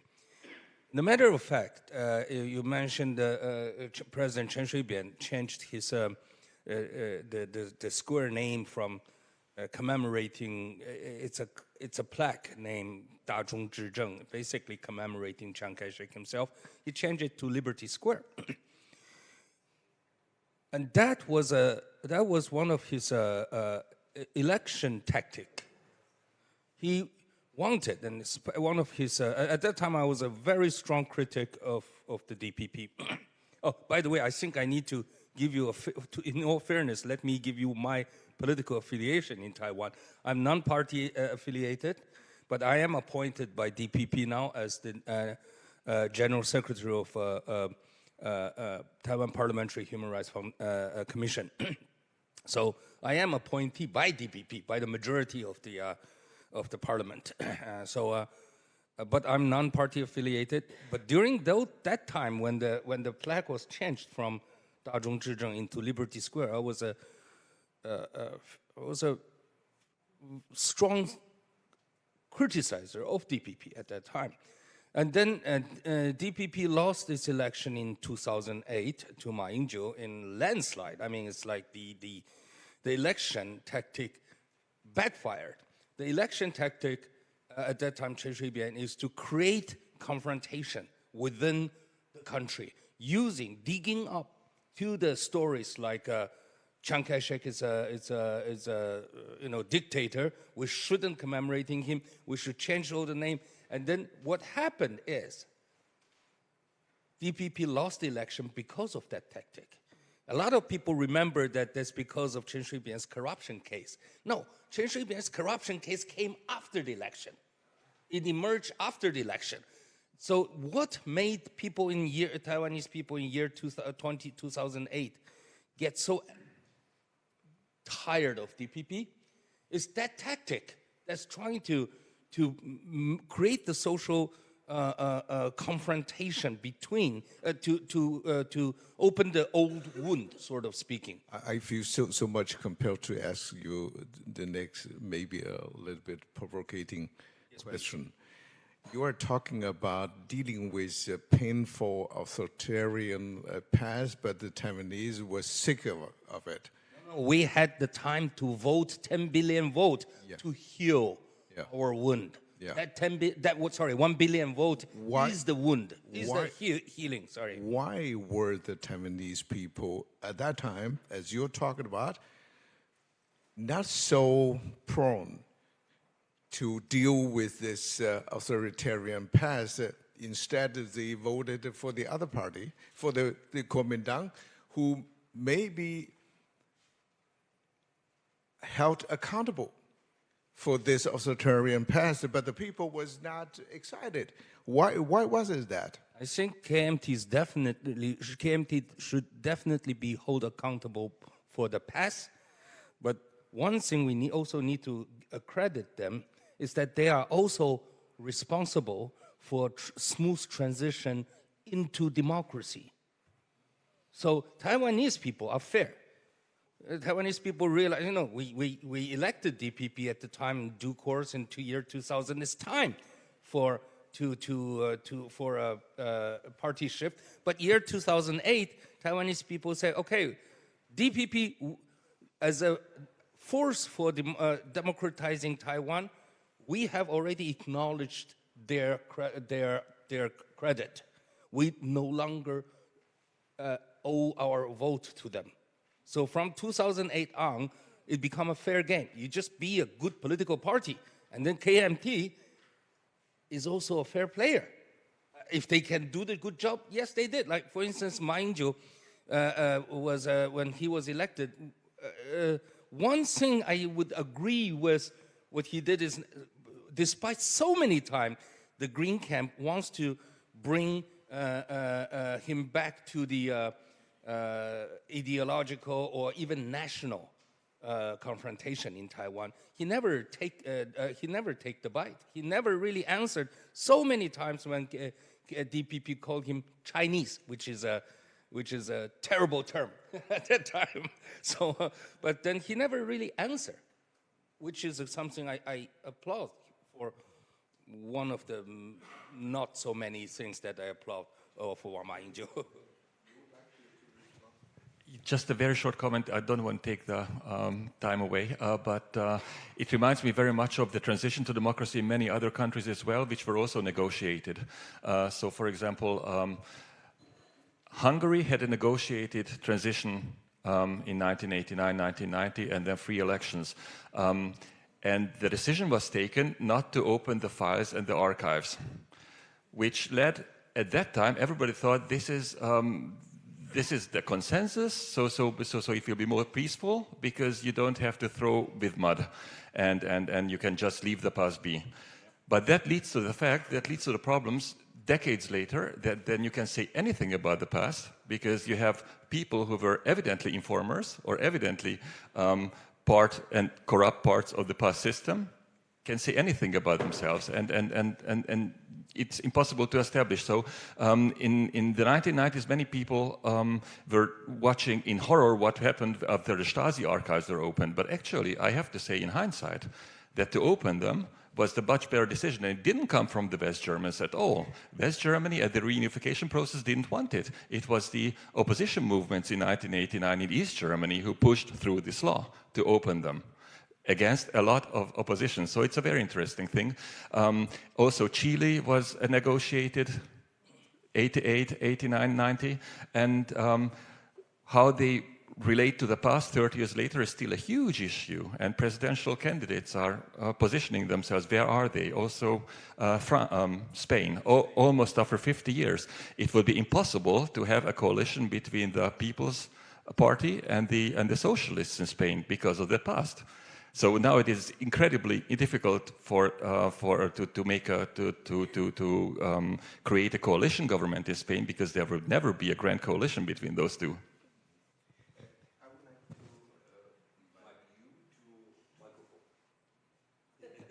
I would like to invite you to tell something, but before doing so, please, maybe you would like to give some comments. Very briefly, I also don't want to take too much of time. Just to add on what has been said here, a few points about Taiwan's context in which the transitional justice or the process of coming to terms with its past takes place or took place. One is what Work you already mentioned. The democratization process started still under the party that was responsible for the authoritarian period, and it was the ruling party, and it stayed the ruling party for many years after martial law was lifted, so more than a decade.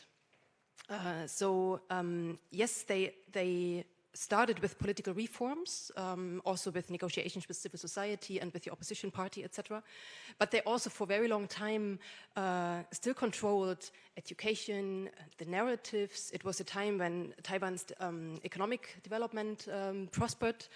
So people maybe also remembered the economic development more than the repression of some of the dissidents.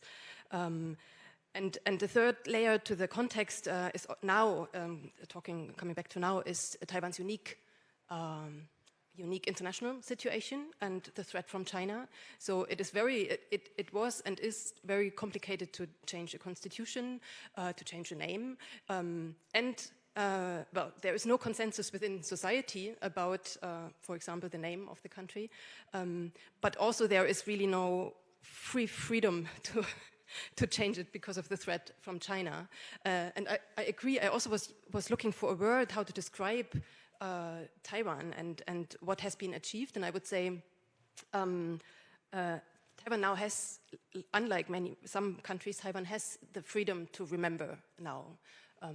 Maybe that's my additional comments. So my specific question to you is,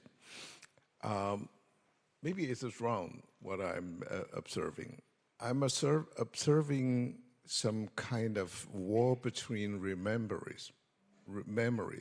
The great memory of the großväterlichen Krieges gegen Hitler-Deutschland, the memory against Nazi Germany, against the memory of the authoritarian regimes under Stalin, later on under Khrushchev. How is your experience with such contradicting memories if you are dealing with the past, with the painful past? I mean, the past of the war was at least as painful as the past with authoritarian regimes in Russia. Thank you for the question. Vielen Dank. Ja, also es gab verschiedene Perioden. Ich würde über diese letzten Jahre nach der Perestroika ein paar Worte vielleicht sagen, weil das ist wichtig, wie sich das verändert hat. Erstens, es schien vielen Menschen damals, dass eigentlich dieser Prozess, würde ich sagen, der Aufarbeitung der sowjetischen Vergangenheit ist eigentlich fast schon abgeschlossen. Und Sowjetunion ist zerfallen, sehr schnell. Keiner konnte sich vorstellen, noch 89, dass schon in 3 Jahren Sowjetunion zerfällt. Und es ist, wie soll ich sagen, damals bei diesem Zerfall gab es sehr wenig Ressentiments. Und eigentlich eher die Hoffnung, dass wenn man zusammenkommt wieder, dann auf einer anderen Basis, dann wird es vielleicht wie eine EU aussehen. Also Föderationsprinzip, wirklich, ganz real und so. Und das war natürlich eine Illusion. Und es war auch eine Illusion, dass man ein Gefühl hat, es ist ein Konsensus sozusagen der Gesellschaft, was diese kommunistische Vergangenheit anbetrifft. Und das zeigte sich sehr schnell, dass es in Wirklichkeit kein Konsensus gibt, weil, und da gab es, würde ich sagen, eine zum Teil komplizierte Entwicklung, weil sehr schnell mit den wirtschaftlichen Reformen und einer ganz schweren wirtschaftlichen Situation der 90er Jahre kam es war ja klar, kam es zu einer Nostalgie. Und diese Nostalgie hatte auch einen sehr allgemeinen Charakter. Das war einerseits Nostalgie nach dem alten großen Russland, nach dem Zarenrussland. Das war sozusagen die erste Phase. Und dann, was ein absoluter Mythos war. Und dann begann auch die sowjetische Nostalgie immer stärker zu werden. Und es war auch, würde ich sagen, sehr interessant, wie widerspruchsvoll das war. Weil, dass man überhaupt, und es entstand dann kein Narrativ, kein historisches Narrativ, das man den Menschen anbieten konnte. Und das ist vielleicht die Antwort auf Ihre Frage. Das war alles, auch die Macht, auch würde ich sagen, die Menschen um Jelzin herum, hatten eigentlich ein Gefühl, dass wir diesen Narrativ auch gar nicht brauchen. Dass es eigentlich selbstverständlich etwas entstehen wird, wenn eine Marktwirtschaft gebaut wird. Und auf der Basis dieser Marktwirtschaft entsteht eine Demokratie. Und wir wollen keine neue Ideologie, deshalb kein in sich geschlossenes Narrativ.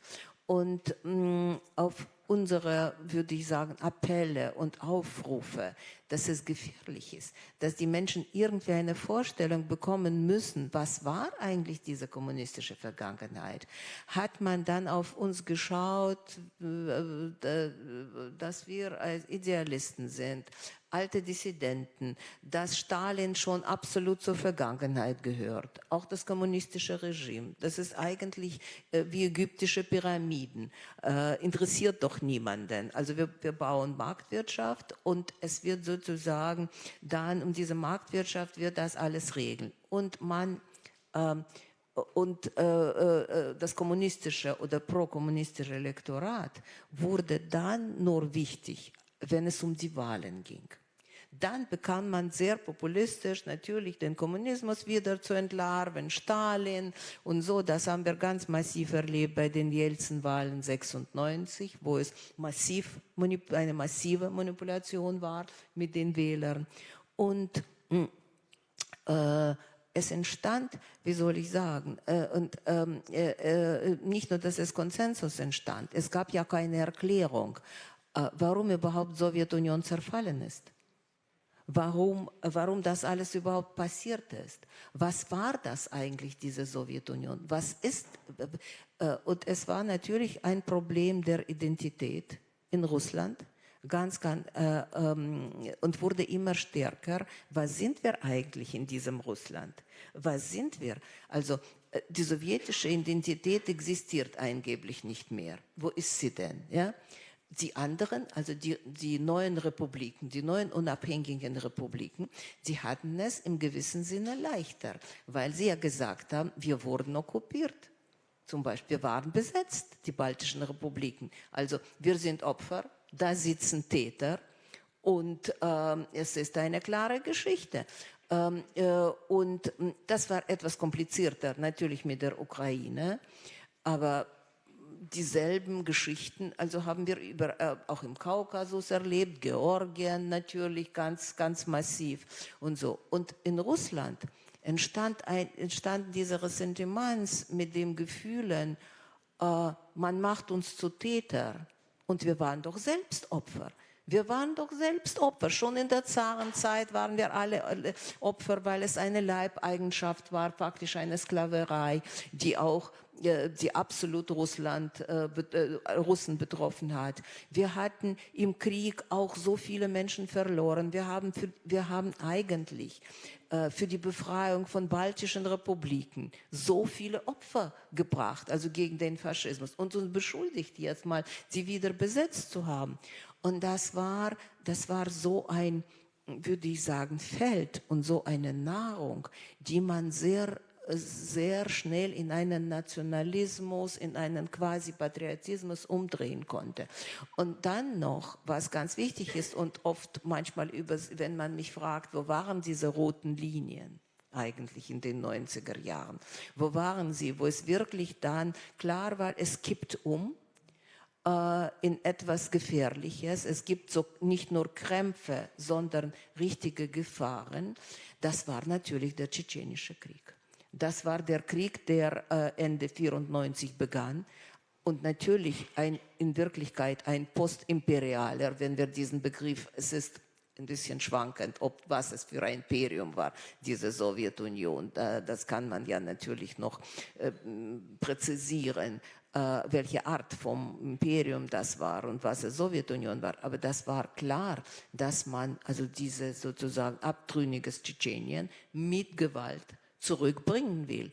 Und das war ein Auslöser für vieles, was danach passiert ist. Und eigentlich dieser Krieg brachte in Wirklichkeit also sehr viele Punkte für Putin. Und sozusagen sein Aufstieg und sein Sieg in diesen ersten Wahlen, also nachdem er von Jelzin ernannt worden war natürlich, also durch das war mit dem quasi, würde ich sagen, Regelung der tschetschenischen Frage untermauert. Ja? Also in diesem Sinne hat das in Wirklichkeit eine ganz, ganz große Rolle gespielt, also für das, was später in Russland passiert ist. Before I now open the floor to all of you, ladies and gentlemen, the last question to you. It seems to me that from dealing with the past, with the authoritarian past, the dealing with Holocaust is something that very much has been clarified down to the last detail. Nobody would dare come back to say, oh, that's a wonderful time, or we have just won some great things, although some of the victims, some of the sacrifices have to be brought. Is that the case? Or you would object, you would say, no, that is not over. It's the dealing with the Nazi past, with the Holocaust? I don't think it's ever over, actually. I cannot imagine that.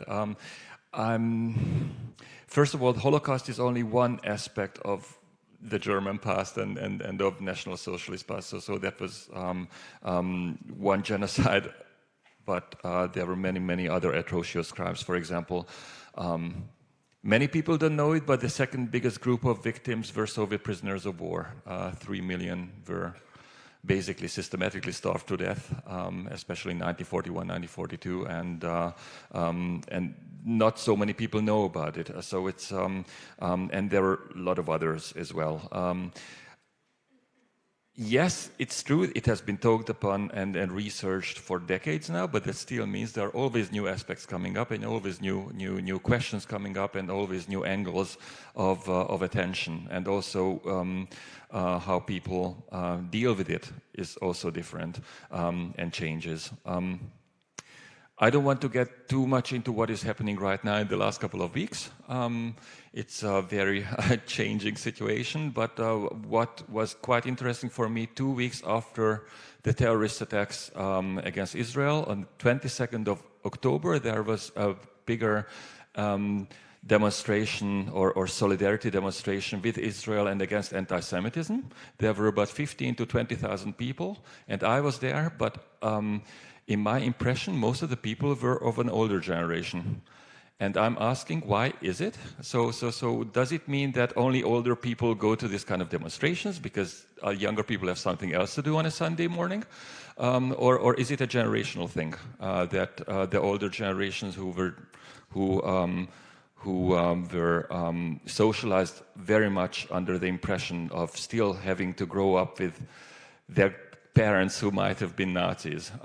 So for them that it was much more physical to talk about it, and maybe for a younger generation it's now different. We will never know, but we might know from surveys and so on. But it's still, as I say, this is a very changing landscape all the time, and I don't think that you will ever reach a point where you can say we have dealt with history and now it's over. It's always going on and going on and going on, and only because it's now 80 years ago.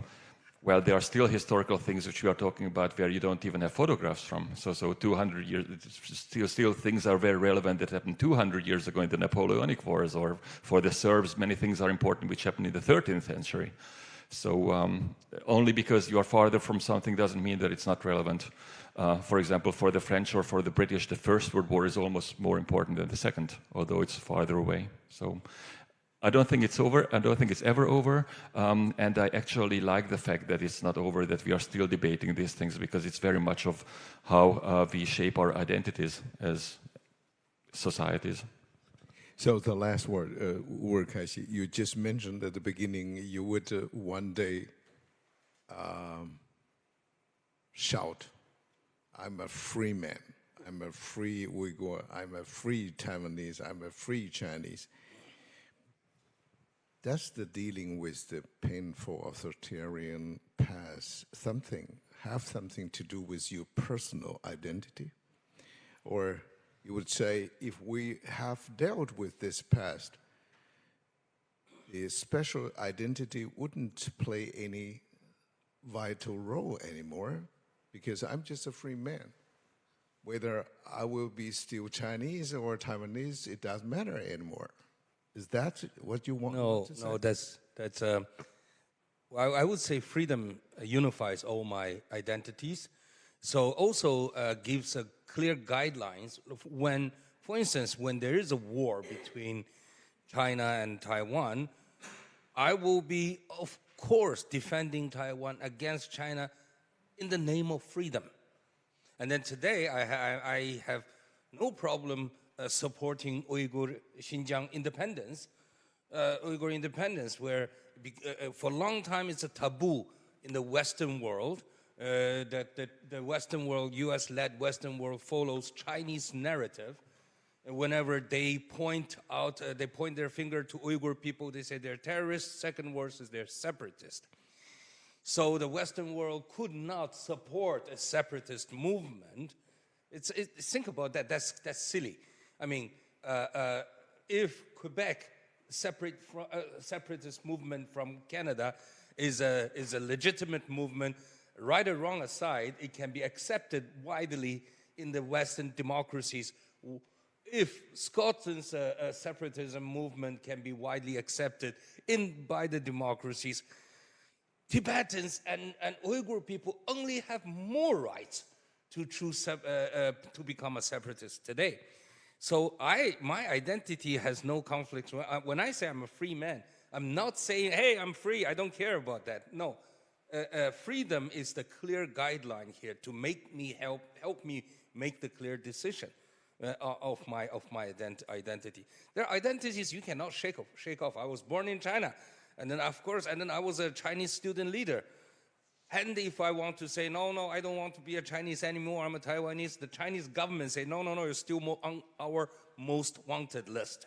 I'm a criminal of China, so by doing that, and then also I'm an Uyghur, that is something you cannot shake off either. So they are complicated issues. When, for a long time, my Uyghur people would corner me and ask me, you have to come to tell us, are you an independentist or not? Do you support Uyghur independent movement? If you do, if I clearly say I do, I may lose my support from the Chinese democracy camp. Things like that. It's complicated. But for me, nowadays, and then I think all the complicated things are actually not that complicated. We made them complicated. So if we come back to the simple right and wrong, and then also using freedom, defending the freedom to be your principle of determining anything, it's actually rather easy. So thank you very much, our distinguished panelists. And now I open the floor. Please, ladies and gentlemen, don't make the things more complicated, but make the things richer, please. Thank you for this conversation. I have two questions. One goes to Rina. You hinted at an analysis that you didn't explain of the reasons that may have been responsible for what you called a defeat. And I want to pinpoint one hypothetical reason. Is it the case in your ex post analysis that the Democrats, the freedom lovers in Russia, did not understand well enough that the imperialist character of the political tradition of Russia had to be deconstructed in order to create space for democracy? And my second question goes to you, War Kaishi. I recall meeting Eric Chu, the president of Kuomintang, who in that meeting kind of misbehaved, and in order to punish him, I asked questions about transitional justice and whether Kuomintang was willing to give up on all the stolen property and stuff like that. He really was annoyed with me.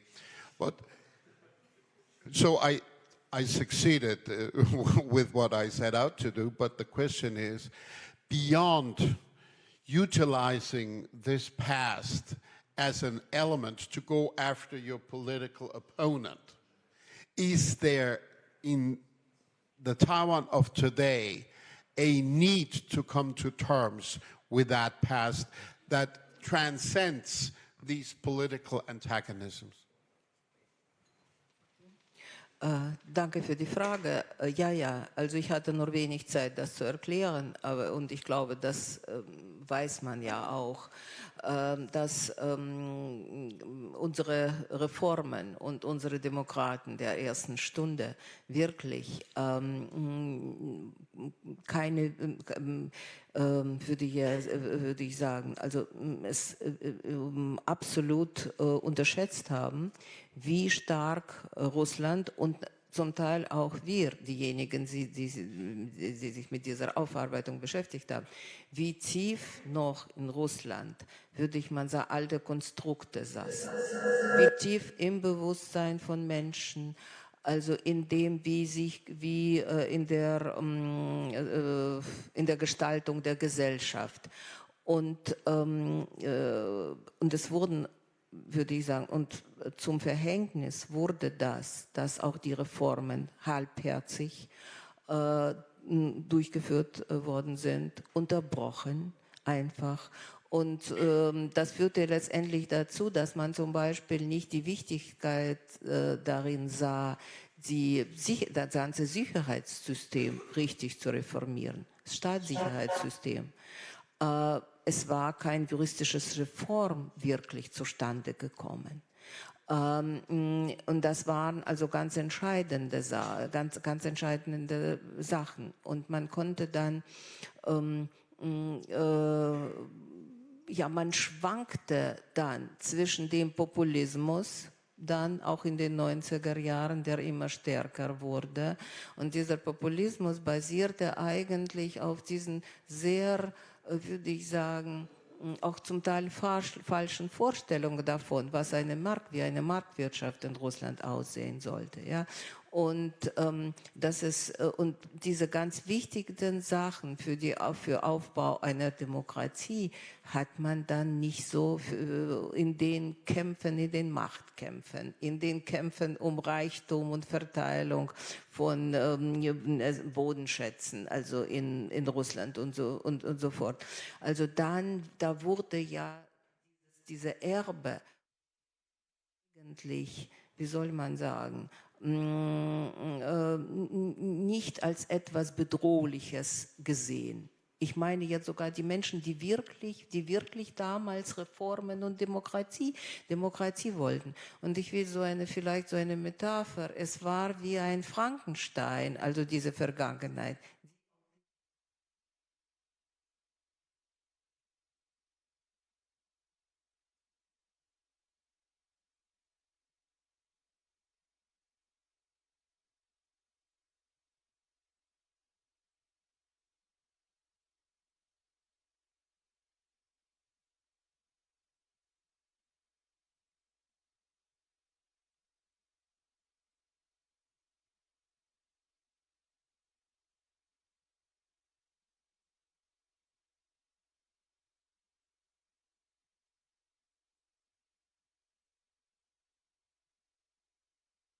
Und ich glaube, das passt sehr gut zu unserem Panel und zu der ganzen Diskussion über Taiwan und China.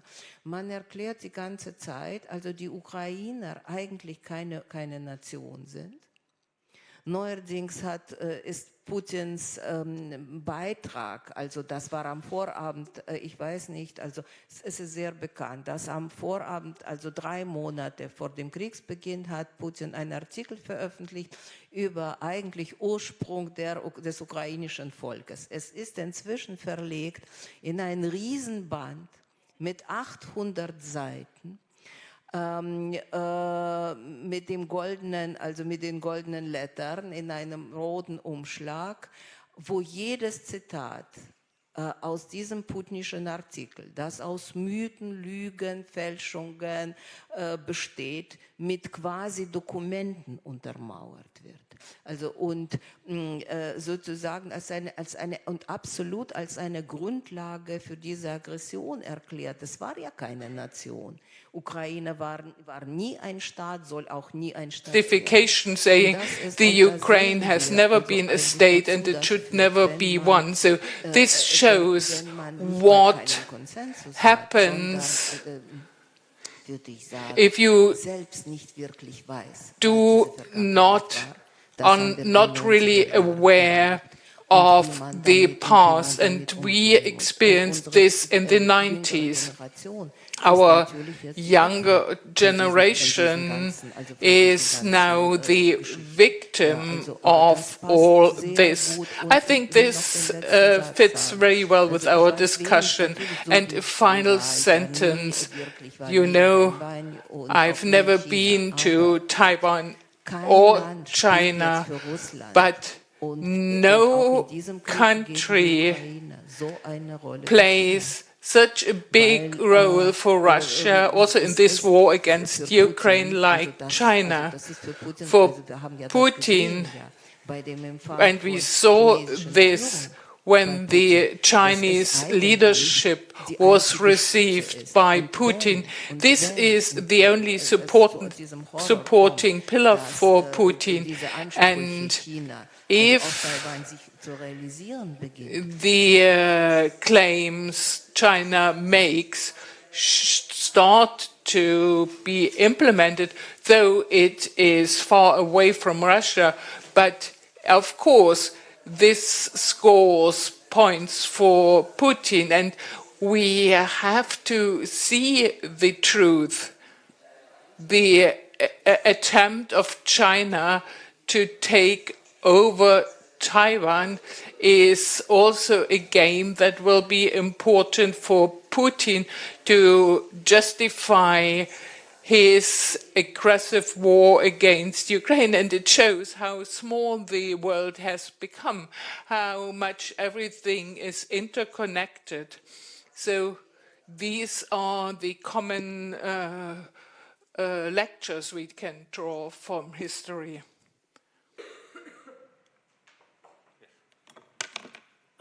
When I was assigned to this panel and to talk about like the topic and everything, I was thinking how Taiwan deal with its authoritarian past. What does it to do with another theme of this this discussion? Taiwan before its election, right before the election. So, and then I think hard and I realize the authoritarian past is a baggage for KMT, of course, but it didn't become a debate. And then the funny part is it also become a baggage for DPP. For KMT, they can never use the word like freedom, democracy as their vocabulary because they're always the target of a democratization movement. But so, you know, in today's world, becoming clear and clear divided into two camps from democracy, alliance of democracy and autocracies. KMT keep trying to sell their pathetic platform, which is they can breach a dialogue with Beijing to prevent war. That has been their platform for the last, gosh, 6, 7 years, maybe longer, and they couldn't sell it, and they're still selling it. It's kind of, you know, don't they have a political advisor or something like that to tell them you should try something new? But so 3, 4 years ago, maybe even longer, I have already predicted this election. That is the vice president going to win. What kind of a democracy Taiwan is that we can predict outcome of an election 3 years in advance? Well, it's not because Taiwan is a poor democracy. It's really because we have a poor opposition and pathetic, mediocre, and then also, but that is the autocratic past is also a baggage for DPP. For DPP, there are a certain group, we call it deep green. They always want to hold KMT accountable for all the atrocities and things like that. They want revenge, sort of speaking. That prevented the president or the vice president today to talk about the fact that some reality buried in it, like are the supporters of KMT in the past 30 years all enemies? Do we have to declare them? If you do that, you declare half of Taiwan enemy. So that is also the baggage that DPP has. And then the funny thing, then I want this debate. I really want to see this debate happen, even want to initiate this. And then I hate when there is a saying in Taiwan, says if you 认同, how to translate that, if you agree with, they agree with Taiwanese, then you are a Taiwanese. That there's this saying. And then I am a newcomer. But I became Taiwan citizen, a full citizen 20-some years ago. I don't have to agree with you to be Taiwanese. That's my feeling. I want this debate. Who can have, you know, it's like the deep green or the local Hokkien especially, they feel that it's very condescending to hear them say, I can tell if you are a Taiwanese or not. I have the power to decide if you are Taiwanese or not. You don't. I pay my tax. That makes me Taiwanese, as simple as that. So, so this kind of debate, I want to hear. I really want to hear this debate in Taiwan, but it is not happening. To answer your question, Taiwanese people have made a decision. And then this kind of a decision, like Spanish people, a lot of also people who a country had the authoritarian have made a decision to make peace with their past. And Taiwanese people have made peace with the fact where we were authoritarian country once, but now we are full-fledged democracy. And then the ill-gotten property for the KMT, there is an agency deal with that. And then there's the old archive have made public for the transitional justice to be carried out smoothly. That affects our voting. That's how we do that.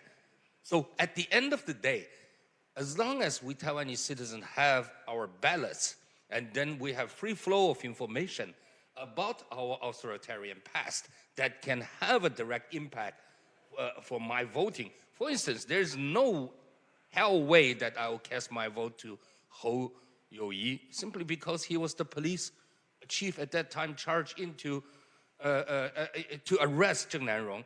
This is a common knowledge. Zheng Nanrong is one person that self-immolated and perhaps one of the very few people in Taiwan who sacrificed life for Taiwan's democratization.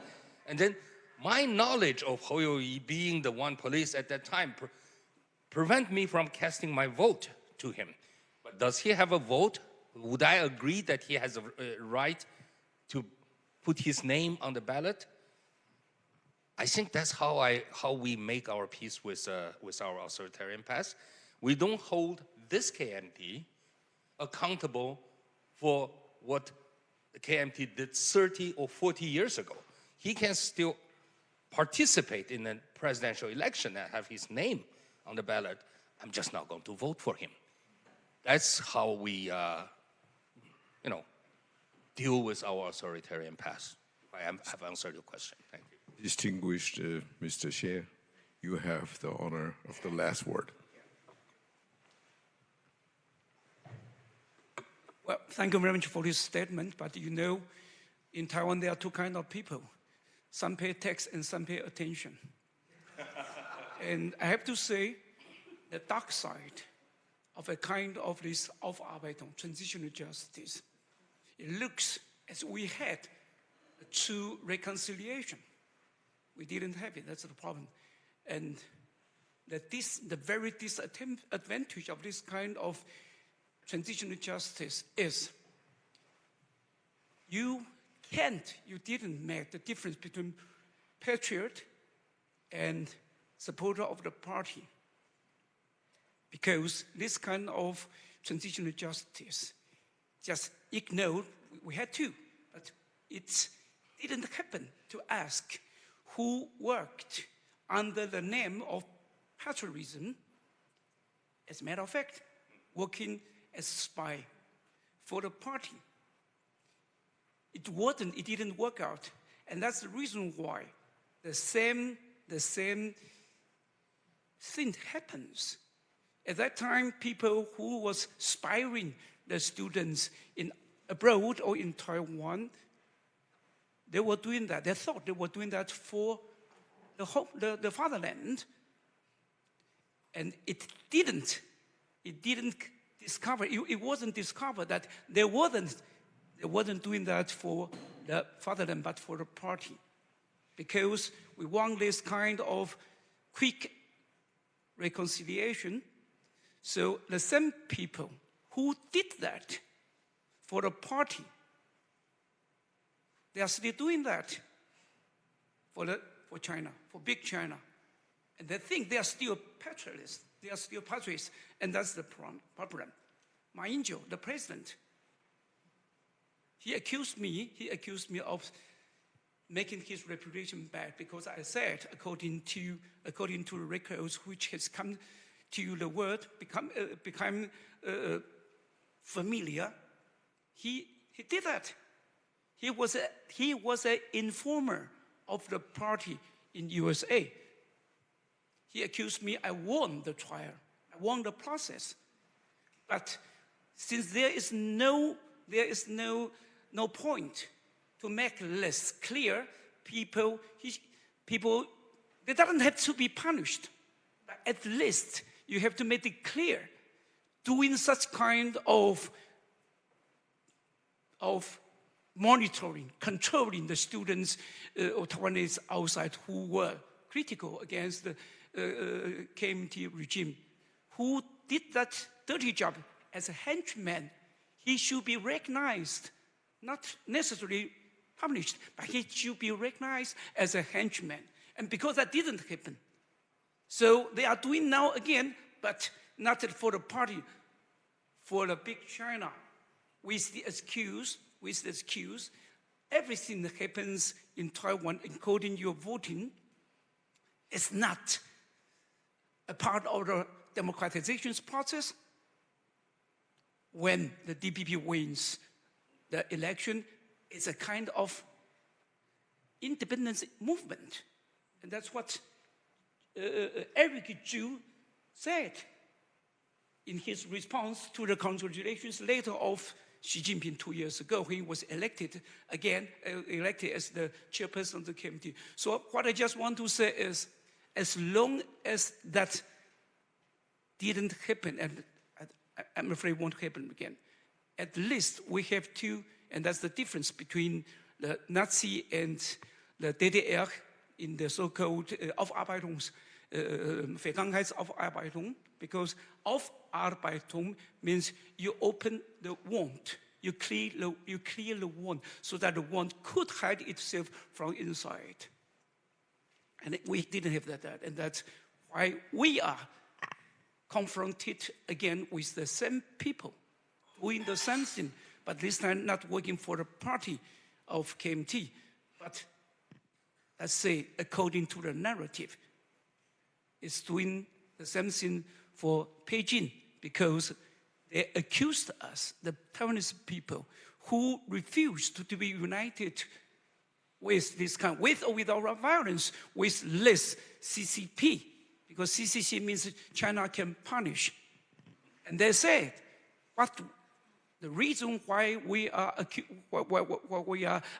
being accused of that is because we are in favor of Taiwan's independence, which is not true. The truth is that, like you say, we want to save our democracy and our freedom. And the question is, since we didn't solve that problem 30 years ago, and we are now facing in a much, much more serious grade, facing the same problem, because this time CCP is much, much bigger than KMT. But my question is, you cannot call it, if you want to be serious about making this transitional justice, you cannot call Taiwan in this case, just you say sorry to differ. In this case, the process of Arbeitungsprozess, of this process, is not ended, has not been ended, because it has never begun. The money that you've gotten immobilien and so on, that's the money, that's the immobilien. But the people who worked as informer for the Taiwan Stasi, none of them has been, I wouldn't say put to the justice, but at least they should be known what they had done, so that they won't have this courage to do that, to repeat it again. But I feel so sorry. They are repeating and doing that again. And that's the problem, to have such kind of transitional justice without a true reconciliation. And the sad side is we are not allowed to say that. People who say that is provocating, is disturbing the harmony in Taiwan and across the state. Thank you very much. I can't say anything for you, but I can say for my person, I have enjoyed this discussion, every bit of it. Thank you very much.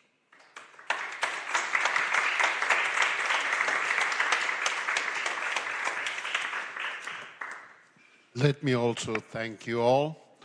Thank you for listening, and I hope you will return tomorrow morning to the second half of our conference. We will open at 9 o'clock with a keynote from the Parliamentary State Secretary at the Ministry of Economic Affairs, Franziska Brandner, and then we will continue as we have today with panels and another keynote and another panel.